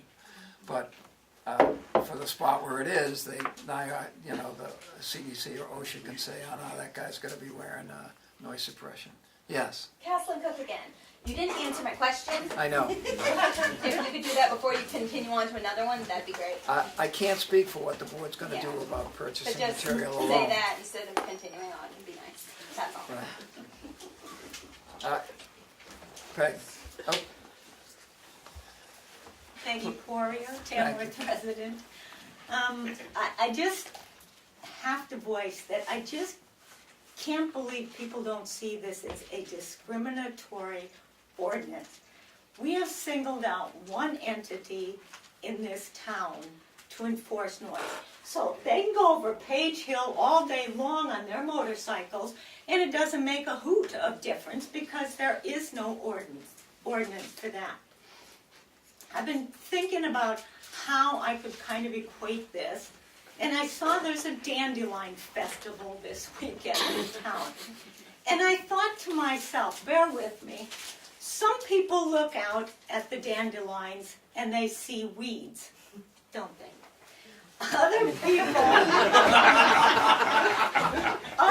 people look at dandelions and they see the potential, they see the rewards, they see the benefits that come from dandelions. I just think it's time we stop thinking of CMI as a weed in our lovely little town, and we think about the potential, the rewards, the benefits that they can bring to this town if we would also cooperate. Apparently they want to cooperate with the town. They've been to the church to see what's going on. So I don't think they're totally ignoring the town and the sound they produce. So I think I know there's a noise ordinance. I know it exists.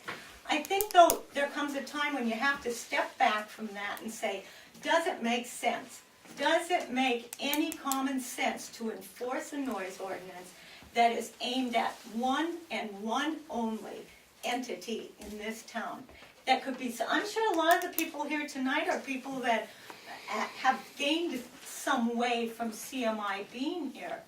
And I think we have to stop and sometimes use a little common sense when we're thinking about this. I know the ordinance exists, but I think we need to step back.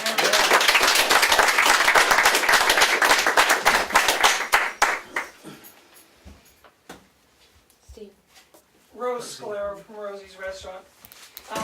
First I want to say that as long as CMI's been, we catered a few of their projects and things like that. I've even had the chance to have a ride there. First, it was such an adrenaline rush, and it was the best 60th birthday present I could have asked for.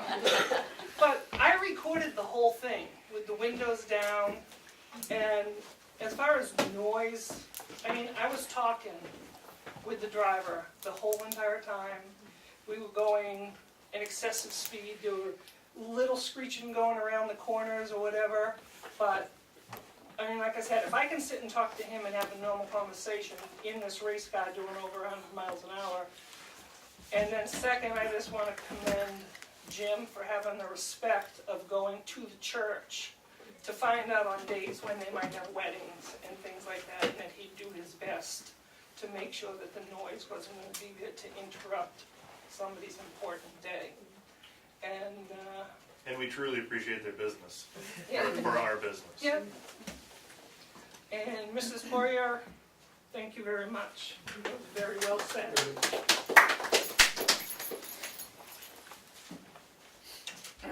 Further comment?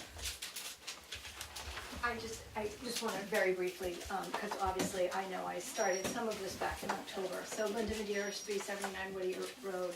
So just in trying to sort of pull together some of what I've heard tonight, first of all, thank you for coming.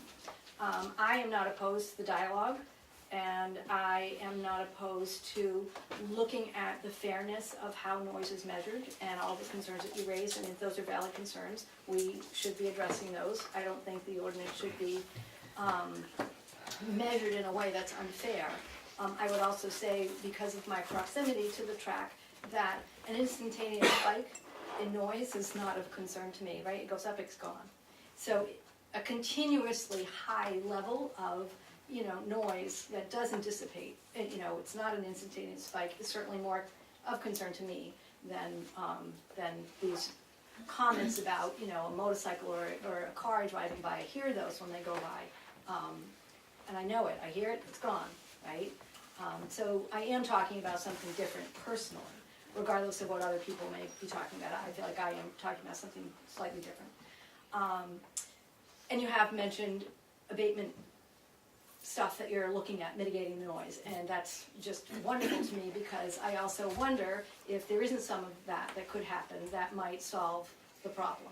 And so I'm thrilled to hear that that's something that everyone's looking at. So I would say I want that dialogue to continue, and I'm glad to hear it's begun. I don't think it's as simple as saying we can just throw away the noise ordinance and not enforce it. I think it's more complicated than that, and I think you understand it's more complicated than that. I also have read the federal case, and I'm sort of familiar with that, and the one thing it doesn't in any way address is the validity of a noise ordinance. It's got nothing to do with that. No, that wasn't right. that wasn't my point. Right, it wasn't the point. Could I? Sorry. So, Debate I'm that. sorry, yes. Thank you. So, in any event, so that's really what I wanted to say. And in terms of, the comment about embracing the benefit that the track can bring to the town, once again, I would say I'm the one who raised the issue of, well, they do have this operating plan, and part of the board's responsibility is to make sure the operating plan is actually what they promised to do is actually translating into a benefit to Tamworth. So I'm not opposed to that either. So I pretty much for now want to put that out there. The operating plan is something that I think this board needs to look at seriously. I've said it before, and I assume that that's going to happen. And just as my closing point, the only concern I have about sort of what's been happening from week to week is that there is a lot of discussion that's happening. CMI is here tonight, which is great, but this is not being put on the public notice for meetings, agenda meetings, like, CMI is gonna come in tonight and it's gonna talk and have a presentation, or, operating plan is gonna be addressed tonight, and if you have questions about the operating plan and the benefits to the town and what the Board of Selectmen is gonna do, that really should be posted so that residents know what's going to be discussed and can be here. It shouldn't be just randomly coming up in the comments section every week that you have meetings. So I would like to see more effort by the board to sort of plan when this particular topic in particular, I think because it is very controversial. There are a lot of varying viewpoints that people have, and it's only fair that if we're gonna get into these kind of in-depth discussions, that it be on the agenda, so that the agenda that's publicly noticed to the town, the residents see it's on, and they make the time to come here if they have something to talk about, because it just keeps coming in kind of under the radar, and so. I agree with you, and just for myself, can't speak for anybody else, I believe that given the right to know law, that if the opportunity was for one or two of the people seated here to meet with, to discuss some issues with the president and maybe folks in his employ, that might be very productive too, because we can't negotiate. We can't negotiate because we can't negotiate in privates, which is non-negotiations, but to discuss what might be done and things that have been brought up on to us, et cetera, might make for a better situation for everybody. Right, and I know there's been some discussion even about a subcommittee that could be a little bit more attentive to the issues. So, it's another. Mr. Chairman, can I Sir. make one other comment? Just on the operating plan and the package that we presented, that was submitted to the Army Corps as part of our permit. We felt it could help explain our plans, and that's why we provided copies to the town. We sent letters to the residents, because there was a lot of questions about it. And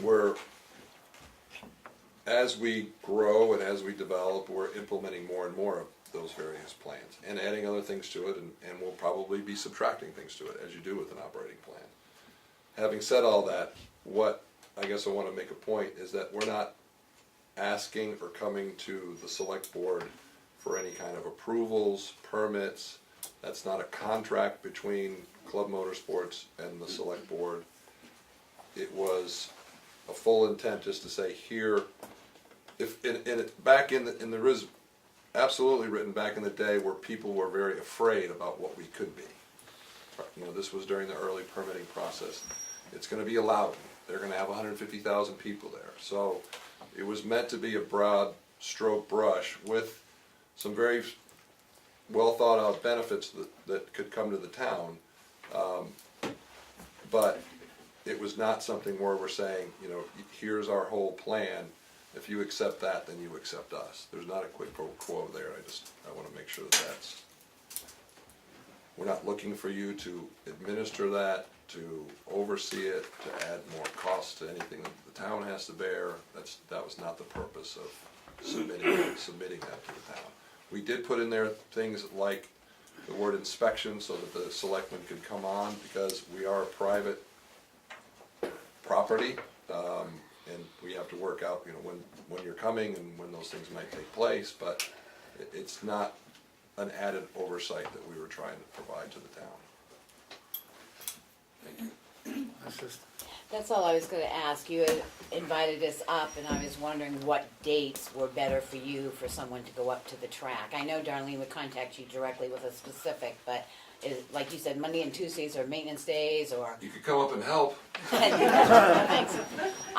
Or would it be better when your operation is operating? I think it would be better when we're operating. I also like to do it when we have a nice cross sections of our members there. Our events are different, and we've learned a lot from our first several events in the fall.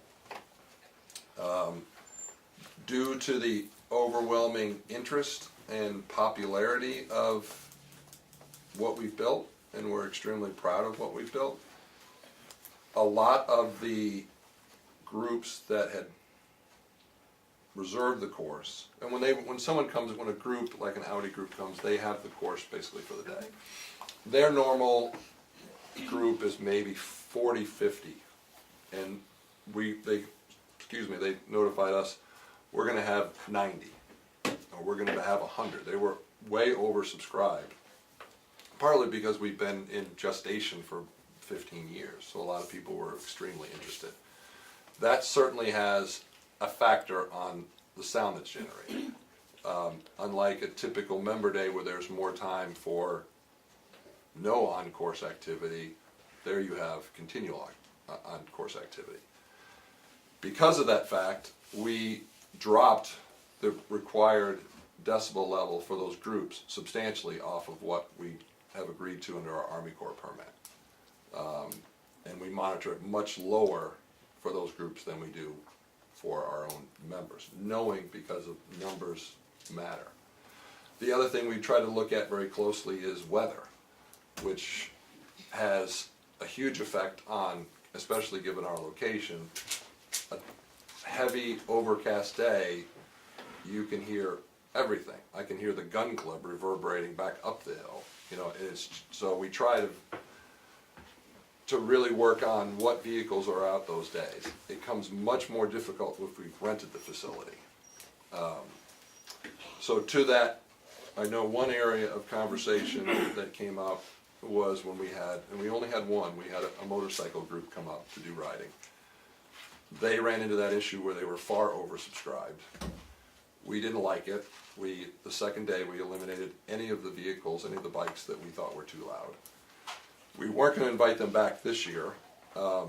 They changed their enrollment to invitation only, so they would know who was coming and what bikes they would be bringing, so that gave us a level of control.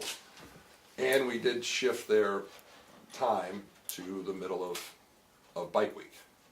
So it would be a time where there's gonna be plenty of bike activity already. I don't know if that's, to me, that sounds like a logical thing to do, good thing to do. That's but- smart. Could you, what I'm guessing is we wanna come up there. I think Could if- you, I think- could you give Darlene some dates Yes, that might I be will- I prime will do dates and that. times to have one, I will do that. so we could sort of plan our schedule too, to I'll say, try oh. to pick a nice sunny day. Thank you. Thank you for your time today. Thanks for coming. Thank you for coming in. And if there's no further comment, sir. Sorry, I'm late. Richard Doucette, Great Hill Road. Just to piggyback on what Linda said, any one entity can invite all their friends to come to the Board of Selectmen meeting and make themselves heard. Nobody else is going to know what's going on if it's not on the agenda. I think running back and forth, hoping that maybe it'll be discussed tonight. Oh, did CMI call all their people tonight? That's just no way to do public business, and I'm offended by it as a taxpayer. That we all have to wonder: is tonight the night we should go? Is it going to be a vote? Should I call a couple people? It's just a little crazy. I think it's an important enough issue that any time it's being discussed, it should be on the agenda. And I would hope there would never be a vote unless it's on the agenda, because a lot of people would have something to say, not just 10 or 20 people that CMI might have called up. So I just think it's important that maybe I'm saying something I already understand, but there's plenty of people that need to be heard. They were all heard at town meeting when the ordinance was passed. It confuses me that people still talk about you shouldn't enforce the ordinance. Go to town meeting and change it then. It is what it is. But I would hope that this is on the agenda whenever it's discussed in the future, so that anybody that has an interest in it can come and talk about it. I know that noise is a very personal issue. It's a very emotional issue. I worked on a couple of dozen noise studies myself, not at driving facilities, but at airports. So I understand how upsetting it makes people. But we just need to have everything above board so everybody can say what they need to say. Thank you. The discussion about the ordinance and the business has primarily come from public comment, to the point where we expect that we're going to have a lengthy public comment session, probably until the problems are identified and solutions are proposed. We have not put it specifically on the agenda because the response has, the impetus has come from the folks who attend, not from us placing things on the agenda. Although, given any meeting, there might be some, after consideration of a piece of equipment or some assignments of people to go do something, that it could come up, although usually stuff on the agenda, Irene's Way, for instance, is a plan for an in-depth discussion and some taking of votes and et cetera. And when it came to that, I would think that would be on the agenda too. Mr. Aspinall, sir. None of us can hear you out here, by the way. Gotta get a bigger Maybe you room. need a better facility where you have a microphone or something, because it's really hard to understand what's going on if you're standing in the hallway. Just, Sorry. We'll try and be louder. You were going to say. Just that comment. That's my comment. Thank you. Thank you. We'll try and Go on. we'll try and protect. Scott, there's plenty of room in here to say. I smell. You want me in there? Been working hard. Further public comment. For those of you who are not going to sit around for the rest of the thing, thank you very much for coming. For those of you who are going to sit around for the part or all of it, glad to have you. The next order of business is... What's for dinner? Huh? What? Cold shoulder. Yeah. To who? Wait, does somebody want to say something? No, I asked my wife what was for dinner. Oh, you're not getting dinner, you already, It's too late. Door's gonna be, Melanie? Door's gonna be locked. On you, huh? Yeah.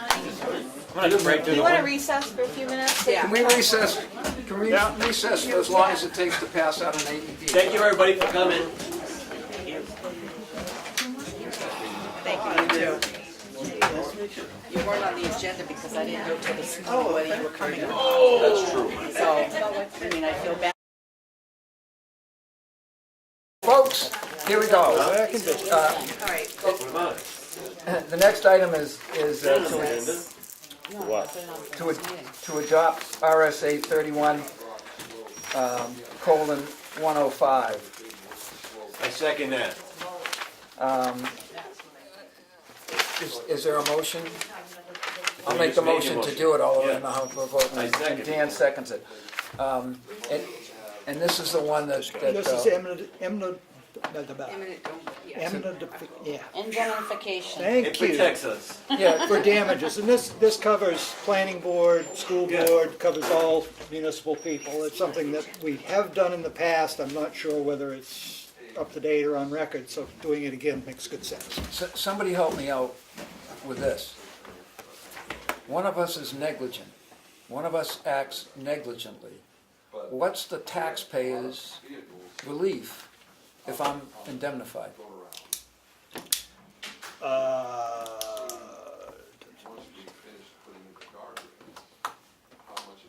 I mean, NHMA says we should pass this. Yes. But I sit there and they mention specifically negligence. Wait a minute. I'm supposed to...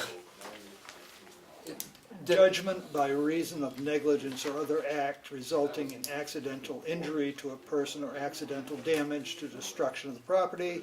If the indemnified person at the time of the accident resulting in injury, damage, or destruction was acting in the scope of employment or office, okay? So you're out there assisting the highway guy, acting the best you can, you're doing your waving traffic on or doing your job or saying you can't go across here and they go across there anyway and they fall through and they sue you. You're indemnified. No, it doesn't mean by a non-responsive act. It says negligence. If I'm out there acting negligent and somebody gets hurt because of that, does passing this mean It that means- they come after the Are town? you acting willfully negligence? Are No. you acting, right, that's what it You have goes to be by. If willful. you are doing, to the best of your ability, what it is, and they come after you for a negligence claim, They can't. sue because you are doing to the best of your ability of what your job is. Now, if it was, you got asked to drive the CDL dump truck for them and you don't have a CDL license and you ran into the back of a car, then yes, you could be held negligence because you know that our town requirements require CDL. That's what it means. You're not willingly performing a negligent act. You did it in the scope of what you're allowed to do. Right. Number two, is Primex going to have a problem? I mean, I No, guess everybody... Primex actually prefers that you indemnify your employees. Further discussion. All those in favor? Aye. Opposed? The next one is 31-106, which Becky mentioned the other day, which is indemnification of civil rights suits. So I again, think the other one was a biggie. so again, that you can't be sued if you unwillingly voted on somebody, say a job, and you unwillingly didn't know that when they walked in, they're German, and all of a sudden you went, wait a minute, we didn't know that. It's just civil rights, so none of our employees can be treaded on for civil rights either, which has become a big, and they were saying that you should indemnify on both, and I don't know that most places ever indemnify on civil rights. Can we fly this past the... I don't have that one to read in front of me, but I'll go get it. Not tonight. And All right, put it on next. for the next one. next meeting. And in the interim, we'll check that with Primex. I got an idea that I can't get sued, but they can sue the town. Anybody can sue anybody they want. They can successfully sue the town. But this protects you as an individual. Yeah, right. In the act of your job. You make a non-intentional error. They Sounds can't good. nail you. Signature file. CIP request, if you don't have one, it was in your packet of information, that'll be good. And I believe this is due in June? We had a So, CIP request for The letter. information? Oh, the letter, okay. There's a letter on the back of the letter. Right. Yep. So, And we should do this at the next, and you know, some big bucks that we're talking about here, that we ought to have a discussion next time, because nobody else is ever coming back for public comment. So if we could pass that over, Selectmen's minutes for May 3rd, 2018. Just, we'll wait a minute, get our coffee out of the way here. I do wanna do administrative after Oh. this. No, it's okay, we'll do this We'll first. do- we'll do No, this- We'll do this first, that's fine. Okay, I do have a couple questions. yeah, so do I. So, Uh, all right, May you know. 3rd. Motion to approve the minutes of May 3rd, 2018. Second. I have some corrections I'd like to make to the minutes. Okay, want to do it in the face of this? I actually have written them in bold on a copy and highlighted it so that it'll be easier for you to look at. The first one is on page 2, Friends of the Townhouse. The board decided in case of emergency, the alarm company should call the Carroll County Dispatch Center. It's not that they'd be the contact if there was a problem with the alarm, but if the alarm goes off, they should call them. It just, the wording cleared it up. Because before it was, They called Parker.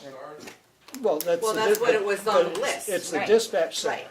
And the dispatch center will notify the fire department, the rescue squad, whoever needs to be notified. So it's not Carroll County Dispatch? It's not Carroll County Sheriff's Office. Oh, it's Carroll County Dispatch. And it's the dispatch center, and it just is a clear path for people to go back. What did they call the sheriff's department? The sheriff's You're actually department. calling the sheriff's department. You are, but Yeah. it's the dispatch center at the sheriff's department, But but you call it the thi- sheriff's You're department. still gonna go to the same spot. the way Go this, into the sheriff's department. the way this sounds is like they're the emergency contact if something goes wrong at the building, that they're the ones that you would call to have come fix whatever problem there was. It just.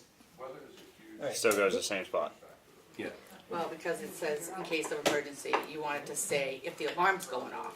In case of emergency, the alarm company who receives the alarm should call the dispatch center. That was, all right, however you want to do it. And next was, on the same place, under Friends of Townhouse, it wasn't Ms. Streeter, it was I who reported that the application was 99% complete to be placed on the listing of the State Register of Historic Places. Oh, sorry.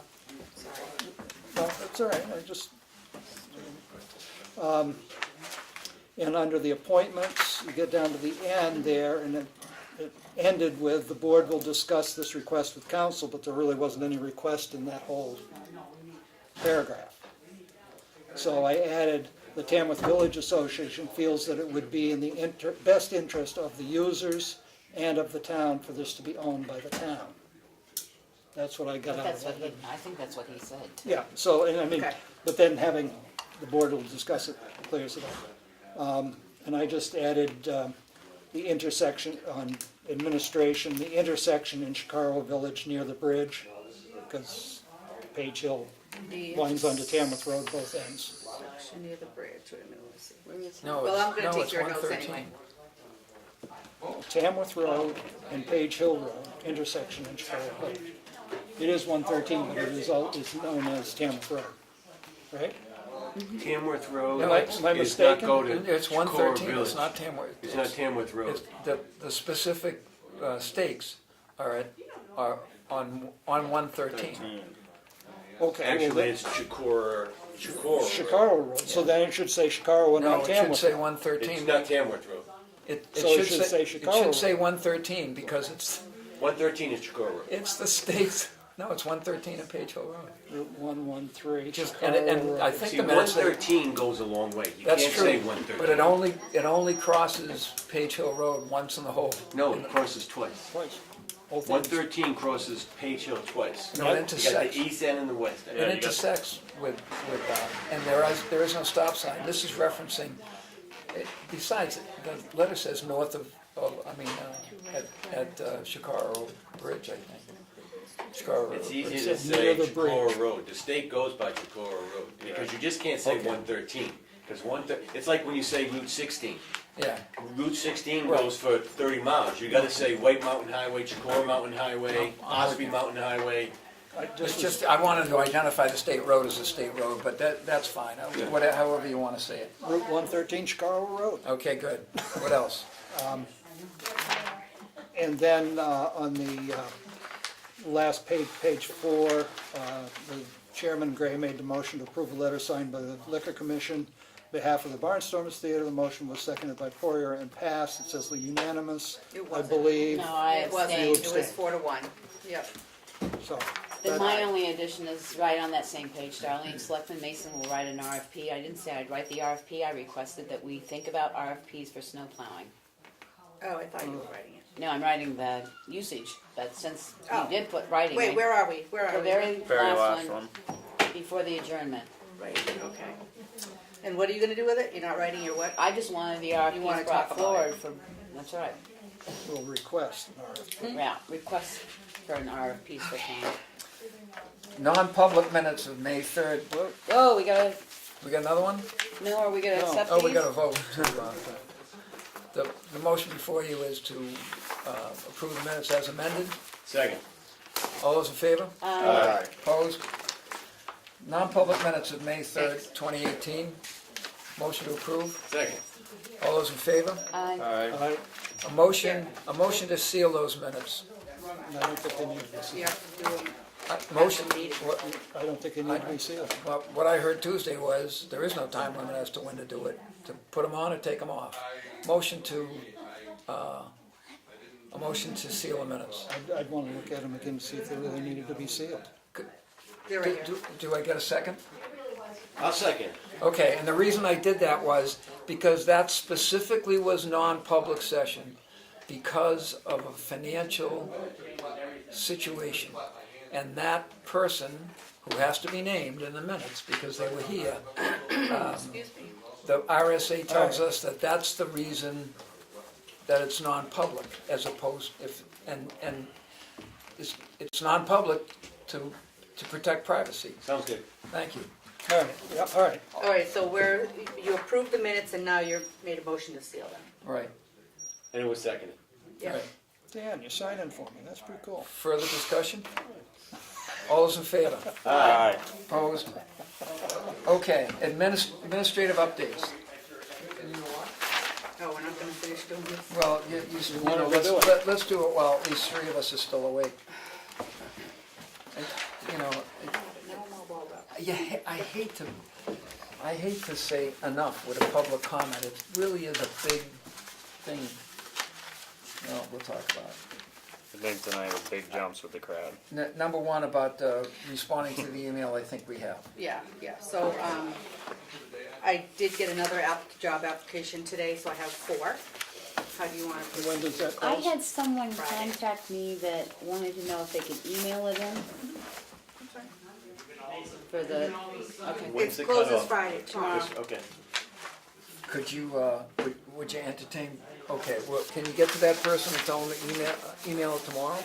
They will, but they will also mail up a copy, but they knew it wouldn't get here by the deadline date, so they asked if they could email. Okay. So, I mean, some of the stuff you can read, it's fine. So, what was my other question? The thing on the job posting, I'd like you to read those and set up some interviews. Do you wanna read them all? Bye, Scott. I would prefer that. Do the board members wanna read them? I guess Yep. it's not, oh, you wanna read all Yeah. of them? Yeah, Well, wait a minute, We got 4 of them, wait a then minute, we we took have off. the supervisor, you know, I don't have to read Richard Roberts' applications. You know, if he gets one for somebody, I expect him to make some decisions about who he would most like to have considered. I agree. And so, I would, and then if Darlene says, bring everybody in for an interview, that's Yeah, good. I think that you should, in my opinion, you should read them all, you evaluate, and if all of them need to come before for an interview, then all of them do. If you say, no, this one's not qualified, not interested, then Times the paperwork out to represent Avatar. The other one, we'll talk about the avatar. Okay, What, 1, 2, 3, 4, Yep. fifth dot down. Go ahead. I don't have my sheet. Oh, I'm sorry. Sorry. I thought we had one here. So, presently, we're not using Avatar. No, no. So, how far does this get us into that Avatar? Because my big concern is you put bad information in, then it's gonna be in this system, bad information. I don't wanna start putting information into a system until we know it's good data. Bad data in, bad data out. This is what the whole process is gonna entail, and this is what we're gonna be talking to him about. None of this is actually gonna happen until next year, but we just Okay. want the process. Okay, Because alright. we are going to be, well, it's in the budget to go to Avatar and get rid of Vision for assessing. All the comments and the paperwork that David Little had given us, Yep. most of those are corrected. A lot of them will be corrected during this process. So we don't have the software yet, we're just Oh, discussing. no, we're just discussing. Okay, No. Good enough. okay, thanks. I'm And just- please you're welcome to come to the meeting. The shutter, It's gonna be installed tomorrow great, and the glass next week. great. Can Mike Games start working on the back of the Well, building? I'm all for that. I think, Me too. Willie, you wanted to look at it. Yeah, and I just don't go ahead think and you've do done it. I haven't had a chance to get back there and look. I didn't think it was probably rotten underneath, but anyway. Well, that was my question. What are we doing? Is that which back? The back The back over of the the air building where conditioner they- where you were talking? Yeah. Okay, thank you. Where That's the- all I wanted to know. Where the rain comes down, hit it, splashed up against the building and the paint's bad. That's all I wanted to know. I don't know whether it just needed a paint job or not. I was confused as what you're considering the back of the building, one facing the parking lot or the one facing? The TVA, the TVA and Matt's, and the lawyer's opinion on that as to whether or not, how we're supposed to do business with that septic system. The TVA will have a petition warrant article in March if the board decides, no, we don't want to buy it for $1. And they will. I don't think about it. I think it needs to go to the vote. I'm Town sorry? meeting. It needs to go to the town meeting. And I think the townspeople need to be fully informed of what they're getting into if they're taking on a public septic system. Oh, God, yeah. Oh, I still would like to, in fact, the TVA might, in fact, be a municipal, or a village district, village septic district, or village water district, or something. In fact, that might already exist, I don't know, and so I'd like a lawyer to tell me what in fact that status is, and what the town's liability is. You own it, you fix it. Yep. My only question is, I would like to know how this town built a septic system and sold it to a group of people for $1. That makes Never did. no sense. Well, that was the comment that was made, that they sold it back to the Did the people. town put it in? No. That's, No, town had no. nothing to do with it. And that's The why I Village say, Association did it, and it was all under their thing, and they got the money. I don't know where the money came from, but it wasn't from the town. but the comments here was the town built it and That's what- handed it that's off what to I- that's these what I group thought of I heard people, her and say I too, but- never knew that to happen. I don't believe the word town really was used correctly. Okay, I don't think. Now they could sell that off to a third party though, right? Sure. yeah. Yes. Or they could put in a precinct. That's what they And should collect their do. own precinct tax and everything and hire a company to manage it and everything else. I don't think they got the manpower for that though. I think it's a good idea that Darlene asked Matt to discuss this. Yep. I also think that the town's probably gonna be responsible for any problems with that, whether they own it or not. I don't see how that is. Well, department heads coming to one meeting a month. I was in favor of them not coming to any meetings because it's See, all. we discussed that, we had a long discussion, and I think that you're gonna get a lot of feedback. People want them to come. The biggest complaint was if they come once a month and you have a question, and they say, I'll get back to you on that, then you gotta wait 2 months to get the answer. So, you know what, if we only get to see him twice a month, I don't know why you would wanna change it back to once a month.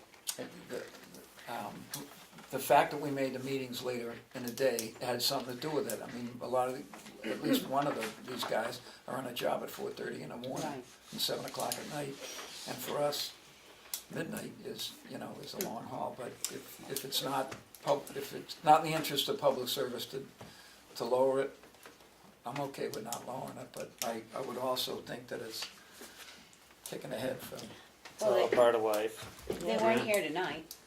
Right, Right. and And sometimes they can't be here because they've got other meetings. I Correct. mean, the fire wards meet on a Thursday, but yet the person that they're supposed to be meeting with is sitting here because he's a department head that well, comes no, in and, he comes here at 6 and goes there at 7, but he has to set that meeting up too. well, sometimes he doesn't get out of here by 7 though because of what's going on here, so. So, anyway, it was just mentioned, so I thought I'd bring it up again, that's fine, if we keep it the way it is, that's fine. Is that the consensus that we Yeah, let's keep it let the it way it be? is. I'd like to maybe talk about that sometime. Overtime. Taxpayer Yeah, we don't need repayment to talk agreement, about that. that's, thank you for doing that. Password for TamworthNewHampshire.org. Folks, I tried, I'm gonna ask Becky or somebody, I'll bring my laptop down. I spent 3 weeks on that, and I got, oh, yep, you're all set, there it is, it's up on your, on whatever, your website, whatever email that you already existed, that you attached it to, but it's separate, etc. 2 days later, I go on, hey, you got, and, oh no, sorry, didn't work, setup didn't work. So about the 9th one of those, and a 14th call to somebody in New Mexico. So in order for him, I mean, he certainly could assign a password, but it will be a terrible password that you'll never remember. So if you just give me the password, And this is a password that we choose so that we can get on and see our mail. yes, And we'll log into it. It's not That's that it comes correct. automatic to us, you have to log in. you have see to it. log in to see it, Okay. yes. Right, is that how it works, Becky? Oh, Not I on lied. Outlook. As soon as you Oh, put it it's in, different, okay. anything that's addressed to that email address goes into your Outlook folder. Oh, so it's a bit, I guess it depends what kind of software you have. You have to put your password in, like if I'm gonna set it up in my Outlook, I set up the budget committee, so it says set up a secondary. I set it up with that address, put in my password the first time, and then anything that came into the budget committee automatically fell into that Outlook file. We'll talk about it later. Yeah, I don't know how it works, so, You haven't signed just up. don't want I'm it looking to get going into my what they, computer. because I wanna people be said, able to hey, I look emailed you Well, then online, you're gonna have to on the ask her town about thing. I know how to And do you- it, I know how to do that. Yeah, that's what I want. Because I Okay. think, no offense, and I think that's how we all should be set up with this We- password, not the We need way we not to did it for the have town budget. business on our home computers. Because we're trying to eliminate it. So you need to ask our Alright, so CEO I'll how have we town can business sign on your into home the computer. web server from Okay, external so, connection in. all right, I don't know, all right, we're having to make some few changes in there, because with the new website, they don't post the emails, and neither does the website that we have now, they don't post the emails, it's hosted by GoDaddy, Oh, and the IT people don't, like I don't go dead. well, they don't service it. So, I'm He just might gonna be have able to to figure out tell how you- to do it. He might be able to tell you But I how to will set do up with GoDaddy so that everything goes to GoDaddy. Right. It's like I'm gonna file actually have, uploads. Joel's the one that's been talking me through some of this, Okay. so I'll work with him, and I'll set it up That's, that way. that's the whole point, is to get it off our computers. Right. We actually remotely access your email system, Yeah. is what it Okay. is. It's remote access That's to your fine, email because system. I mean, I can do that from home, too. Well, however With you're my- set up, then that's right, how we then I'll need to have be it. set up. Can they Okay, ditch- that's can not they- what they asked for before, so Can that's they why I ditch- did it that way.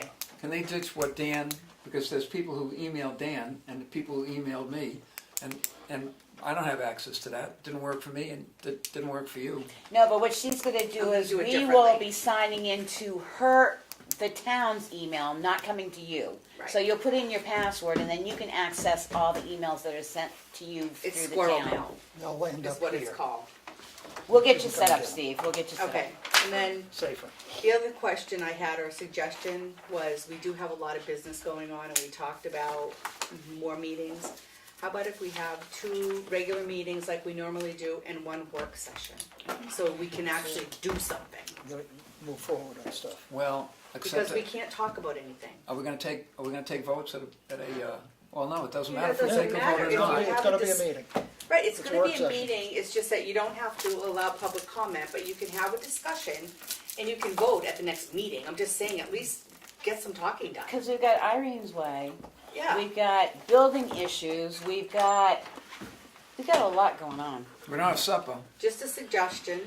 Well, if you're gonna be there for 3 hours, count me out. Yeah. If you're gonna continue to just keep making comments so that we stay here for 3 hours, you won't see me there. If you wanna be productive and let's get it early and let's get it done, I'm with How it. about if we meet at 4 o'clock before the And meeting? put a time limit on it. Oh, yeah, I agree You know, with you. meet A work at- session shouldn't be more than an hour, hour and a half. So meet at 5 the night of your meeting, in a work session. You No, can't do that. 'cause then No, the that's meeting- way No, too then It's long. gotta be a totally different, I Okay. mean, I say, You need to what time focus do you get out of work? On, 5. So meet at 5 and make it till 6. We'll do a workshop from 5 to 6. Will you take 5:30 to 6:30 so the guy can Yeah, get home? Yeah. 5:30 to 6:30. yeah, as long as there's a cap on it. If we're gonna Isn't stay it, until 9 isn't it o'clock at June when night. we have three? No. Don't we have 3 meetings in June? this month. No, this month. The 31st. So you wanna do that this month or you wanna do it in June? I would say no, because you June. need to do the one in between the Right. regular meetings, is what you gotta do. So Right. it would, It'd have to be I June mean, now. we do it every because 2 we're- weeks, and so Right. this month there happens to be 3. So you'd either do it June Do it, June. June 7th. 7th or whatever. No, I'm out of town June 7th. Wait a minute, that's, what kind of a day is that? That's a Tuesday. That's a Thursday. Thursday. It's a I'm out of Thursday. town, That I'm out of match town the or- 6th and the 7th. It doesn't necessarily have to be a Thursday, does it? No. No. No, but Good point. So pick a day when you're in town. If you avoid 6th, 7th, and 8th, I could probably be here, except I haven't taken a look at this. What's the 5th? The 5th is the one, a Tuesday. Tuesday. How's the 5th? what's on You guys got it's the first Tuesday, is that municipal safety committee? something, I can't really read. I thought it said zoo. Spins misters, supervisors? Oh, supervisors, maybe? Super- That's at in the 7 day. o'clock. Oh, So we'd have to be out of here by 7. Works. Municipal- Supervisors are in here at 7, so we'd have to be out of here by 7. June 5th Don't run here at 6:30. at 5:30. 5:30, 6:30. 5:30 to Gives them a 6:30. half hour to set up if they need anything. Could you, get what you, if there's no agreement next time, if you could get a topic that you wanted on that day, because we're not gonna be able to do everything there, but the topic you're most interested in, maybe we could. Well, you wanna Well, talk about we the either master need to do the plan? master plan, Irene's Irene's Way. Way, I'd like to discuss this fire report that we got. Absolutely, and if I know what's scheduled for that hour, I'll reread stuff, or Right. I'll try and show up. How about Irene's Way, because I saw the 2 posts down, I the only saw one well, there were yesterday. 2 on Wednesday, and, I gotta go. At the end of the road? no, at the big campground area where they cut across on Irene's Way, there were 2 wooden markers on each side, which I did not see through the winter. What do you mean? You go down Irene's Way. The big camp lot where the road goes through, where the gates cross, Yes. there was one there, and one across, right exactly across from it. Well, so you think they're gonna put up a gate till you? I got a question. He said he only saw one now, but those weren't there during snow machine season. Because they always had one there that blocked the traffic from No, going these are into just the- little 1-inch wooden Were they orange on top? stakes. Like was there like the ones rigid? If we're gonna do around Irene's everywhere? Way, let's take, go on down, see what's happening. They did some fill towards the lakeside, which is probably All right. illegal. But let's do Irene's Way on the 5th, The 5th. because All right. that's Okay. gonna be opening up. All right. We'll get Okay. that out of the way. Now, the other question I had is I've had a couple people come in and ask me, business owners, about Butler's Bridge. That's probably Yeah. why you're here. Oh, yeah. Big deal. And I have a note out to Jim Bowles for more specifics, but I think the property owners or business owners would like to have somebody from the state come in and talk about, or listen to their concerns about the bridge being closed. Well, Now, I know they were here in October, they did have that Yeah, I think construction it's meeting, already that been was discussed and posted they've already, in March, that was posted that they had. the only thing that we had the opportunity to discuss with them was when it was best feasible for the town and it came up that it was going to be the best feasible operation of that was going to be when they school's out. Kids Right. got So it out. doesn't. Right, and I, But as far as we Right. talked them to blue in the face about, you know, can you do one lane traffic, and they said, nope, it's not feasible. Well, Because they originally need it to was be- promised that way, one lane traffic. Yeah, but But then And they then, looked at it, and then they came back but after they those need to be meetings and open said for no. school, so. and they gotta be open for school, yeah, so they're gonna start sometime after July 4th. July on that. 4th. 6th or whatever it is. But they're gonna be July. guaranteed to be open before And school. they say that they're gonna be operating long days, and Yep. there's gonna be a lot Right. of noise right off quick. You know, there's a lot of, lot of noise a lot of ordinance businesses against it. that'll get hammered on that. Plus, they're building a lot of it off-site, cause it's placement in, Yeah. that was the Oh, other that's reason cool. they couldn't go one Right. one lane. Right, Yeah. so, But, you know, the barnstormers will get whacked, the Well, I- street fair will get All whacked. village will. what I asked Jim if he could provide for me, and I know they had it here, was the detour plan. So maybe if we have that ahead of time for the businesses, that the barnstormers could send that out to their patrons to say, this bridge is closed, please Use take this alternate route. The best route in is to come this way or Right. this way, yeah. You know, and have more Yep. definite time frame. You know, So I don't know that they'll come here without, an invitation from the board. If that's the case, would you sign Well, one if I do one? There's nothing that they can do. There really isn't anything they can do, but It's gonna be again, that's closed, what it and was they're asked gonna do it for. as fast as they can. But if they're gonna start as soon as school closed, they ought to have the detour route already set up, so they should at Well, I least be think able to they had send it. you, I know, I Right. think they did, but they should at least Right. be able to send you a copy that we could at Right. least hand out. to Right, that's what I people. asked Put it Jim on our for. website. Right, put on Yeah. Facebook. Put it on our website, Right, yeah. absolutely, so I just asked, I wanted to let you know what I've done, I've asked Yeah, I Jim. mean, the businesses are Um, gonna have to get proactive and send everything out, I mean, as best I as just you heard can. about it, Yeah, Right, so, where's the drainage that we're supposed to? it was just this, that the townhouse. and the only other way in is, oh no. They have to either Depot go. Road, Depot Except for Road, big Page trucks. Hill, big truck's gotta go 113. Except they can't post Depot Road Right, as a as a detour. detour. Because it doesn't qualify under. It's not a state road. standards. Plus it's limited to 6 ton. Yeah, but you know, yeah, people will figure it out quick. Hollow Hill Road, No, because you can't get, can't get there. Locals will Yeah. figure it out, you go past the community school Yeah. and then come in, right, but won't that be fun? Getting a big truck down over that hill. well, they can't take a truck through there, no. Of course, well, they that's do. all they have to Every bridge winter, up there's somebody no knocks on my GPS. door and say, hey, I'm stuck. GPS. Yeah, you got a It's gonna track. be this like- road. Unless You're you're gonna have a some lot of of, that. And then, I guess that's all for me. Oh, thank God. The department has. Signature file. Use one time sheet. Good night, everybody. Yeah, some of that stuff you guys can just read, I Okay, just, yeah, I you know, did. you've already read it, so. I did, I just was looking to see if we jogged the gray matter. Do you want me to print one of those for the next week? every time No, we I have a got meeting? it at home and I just didn't bother. Payroll authorization, May 10th, 2018, in the sum of $31,541.82. Motion to approve. Second. Discussion. All those in favor? Aye. Opposed? Sorry. I'll take them over here because I got to play with. Payroll authorization,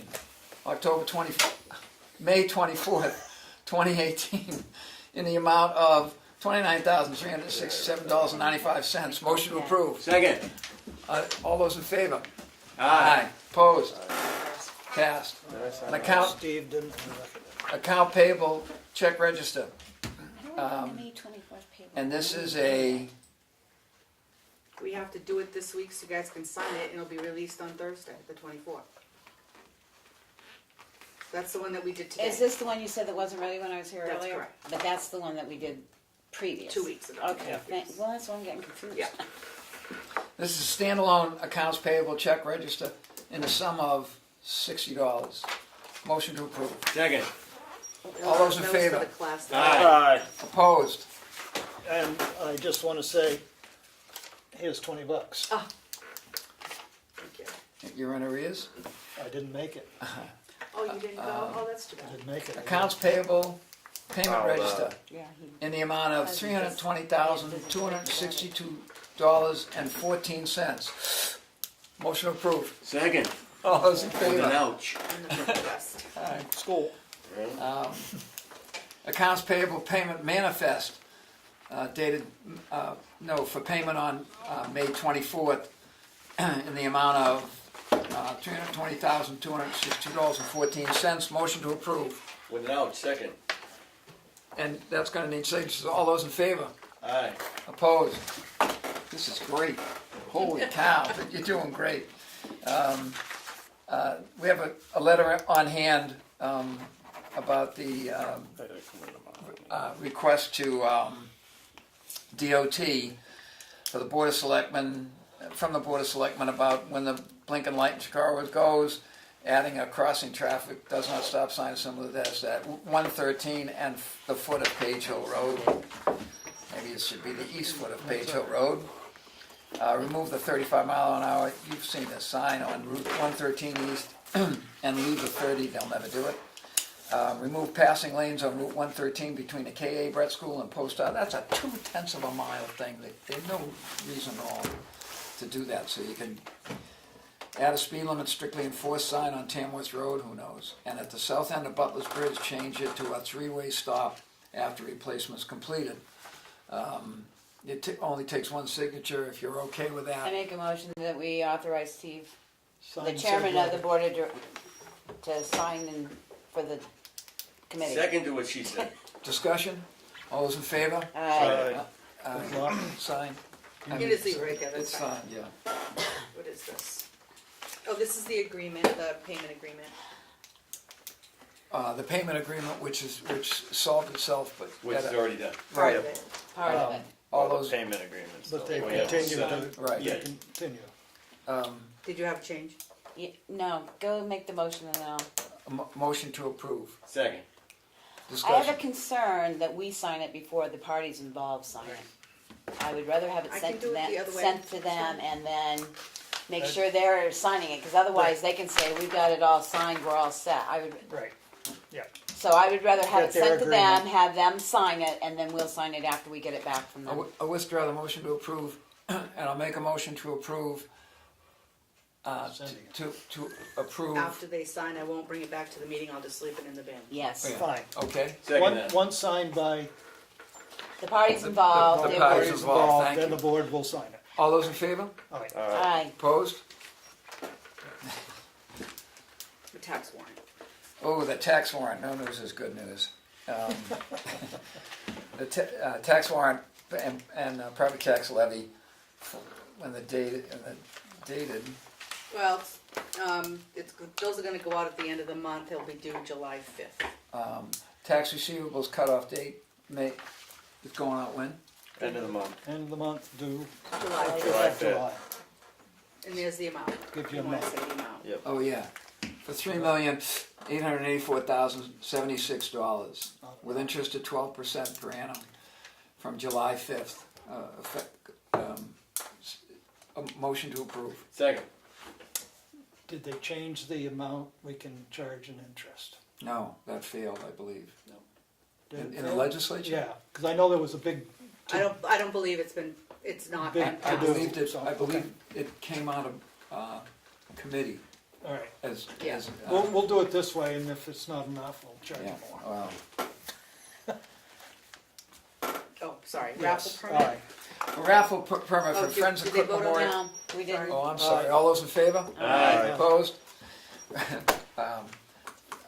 Permit for a raffle for the Friends of Cook Memorial Library for a quilt. A motion to approve. Second.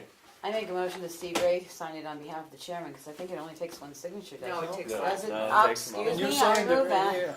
Okay, there's one other one there that just requires one We signature. already did it. All those in favor? Aye. There's one Opposed? more. Appointment, drum roll, to the, wait a minute, that's a pretty lame drum roll. He's not getting supper once she finds out what she. Yeah. What are you drumming about? To appoint I'm in Melissa the trap Rickett for to this the one. Economic Development Commission. Okay, question, how many members do they have? And is she to be a full member or an alternate? She's an alternate. She's an alternate. Alternate. Is she? Or was it commissioner? I don't know, No. I just, because I think there's a limit in how There many they is, can there's- Yeah, have. but then they seven. were close to it. No. There. But not on the, but as a member, full Yes. member, there's a limit. 5. No. how I many thought it is was now? 7. Seven. It's seven. Seven. 2 or 3 alternates or something. Yeah, like that. so, Yeah. do they have 7, or? No, No. they don't. Okay, all right, that was my question, I Nope. just didn't know whether they had full All board. those in favor? Aye. Opposed? This is the one that needs a I'm motion staying out of that for Steve one. to sign. This is a reappointment from Pat Farley You should be to the required, that's an extension. Make the motion. Washington Board of Valley. Mount Washington Valley Economic Council. That's the one for signature. I make a motion that we authorize chairman of the select board to sign in faith of the select board accepting it. Second. Discussion. All those in favor? Aye. Opposed? Did I sign that one? You did. I don't think I signed the negative, What is this one? Current use application. a current use application. Come on, I have that. No, go on the front. 4008. Map 404, lot 008. Motion to approve. Second. Discussion. All those in favor? Aye. Opposed?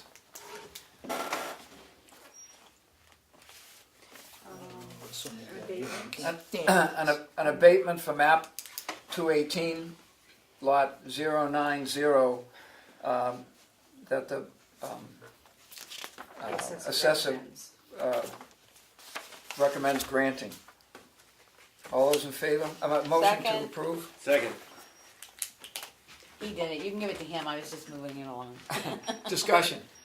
All those in favor? Aye. Opposed?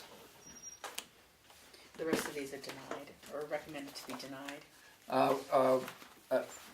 Application for abatement that the assessor recommends denial. This is in 212-021-011. You don't have to do the second page. You I just don't? keep that on there for his signature. Motion. You can just sign the front. Just sign the front one. It says granted on the front. Yeah, okay, all right. I signed it. That's me. And Rebecca. Sorry. Motion to Guess we'll leave it. motion to deny. Second. Discussion. All those in favor? Aye. Opposed? Aye. Was that application for abatement, lot 202-017.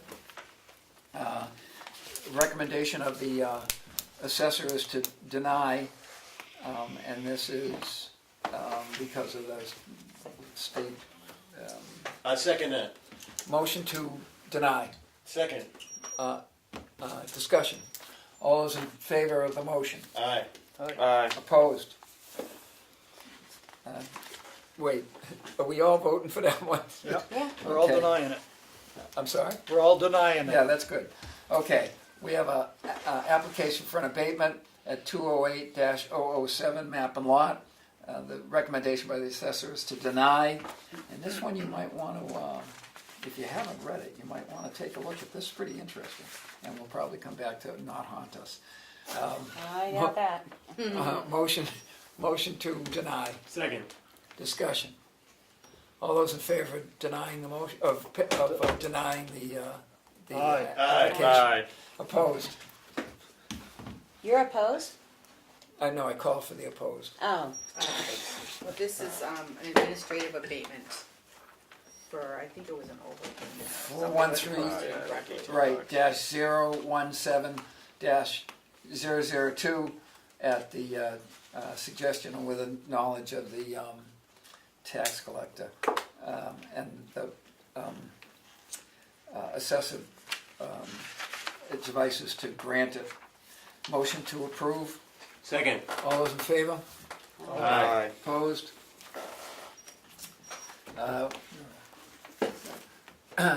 Right. An exemption. No, I have to do it by map and law. Oh, didn't I put that on there? Map 202-041, it's a physically handicapped exemption. Motion to approve. Second. All those in discussion? All those in favor? aye. Aye. Opposed? That's it. Oh my God. Do it. Can I just say the selectmen's update? Can Yeah, we oh, yeah, put the good, master good. plan at our workshop?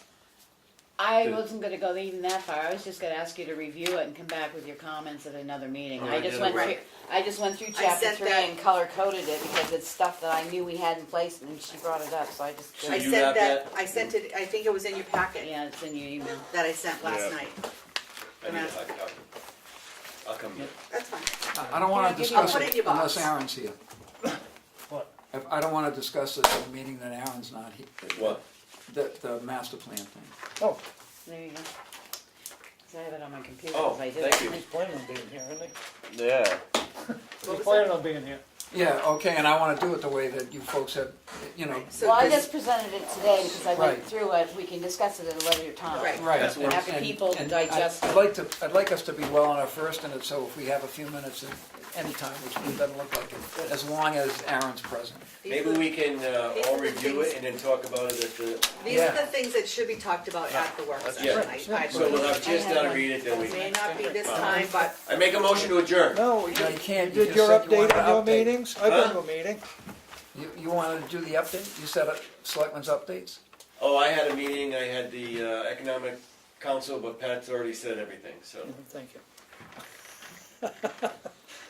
You got something? Yeah, library trustee meeting, they're reviewing the CIP and looking at the master plan documents to see where that is. And they also have not been life safety inspected by the fire chief since the request went in December.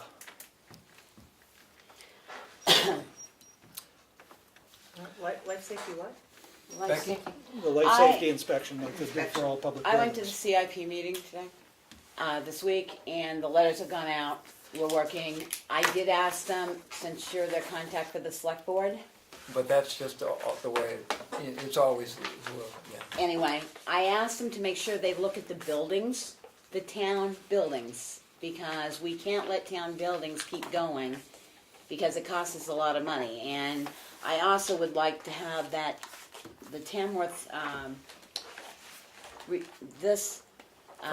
Fire chief. the report discussed at a previous meeting, because this looks like this has been some issues right along, and I think we need to discuss Since what, that. like 05? Oh, yeah, about that. No, but, Well, yeah. Yeah, that was what he handed me at the meeting 2 No, weeks it's fine. ago. So But I everybody say- has it now, and again, that's something That needs to be discussed. Yeah. Absolutely. But anyway, CIP letters are out, and we're gonna start, they determined, and I did talk about how some of their people are new, and they need to come in and sign their appointment, not the planning board, but they've got 2 brand-new members that have never served anywhere before. Right. So they have to come forward. And the only other thing I would like to do is sometime I would like to set up to have Primex come in and do a liability review. Well, actually, that's on my note to talk to you about. I have Primex coming in, first of all, to talk to us about the joint loss management, just that Where'd you get committee. It was in our packet. Oh, It should be in your bin. And it's In the also- Oh, it's in the bin? Yeah. Okay. I went to the TCC, they had a public hearing on that 2.5 acre parcel, 6-1 vote to approve. They did a nice job in a public hearing. And then I went with all of you people sitting still for 8 hours. Well, it was interesting, I'm glad I did that. One thing we should try and get for Richard that I tried to find and I couldn't find it, so Darlene's gonna see if she wrote the RSA down, is that business about the seasonal roads. You know, the summer seasonal roads where you can't put up Jersey barriers and stuff like that they were think I have it. discussing. So that Richard at least knows what that RSA is, unless somebody else has it. I have it written down. These 2 here, I was gonna give to Richard, they're on weight limit and road regulation, use of highways, which might help us in a Did you do the way. one about the seasonal road? I didn't see the one on, it's roads to summer cottages, I Yes. think is what Right, it's Yeah. called. roads to summer cottages And is I what don't know it's if that called. was listed in there now, you can give that to him. I couldn't find it. The gentleman has made a motion that we immediately spoke to because he is privileged to adjourn.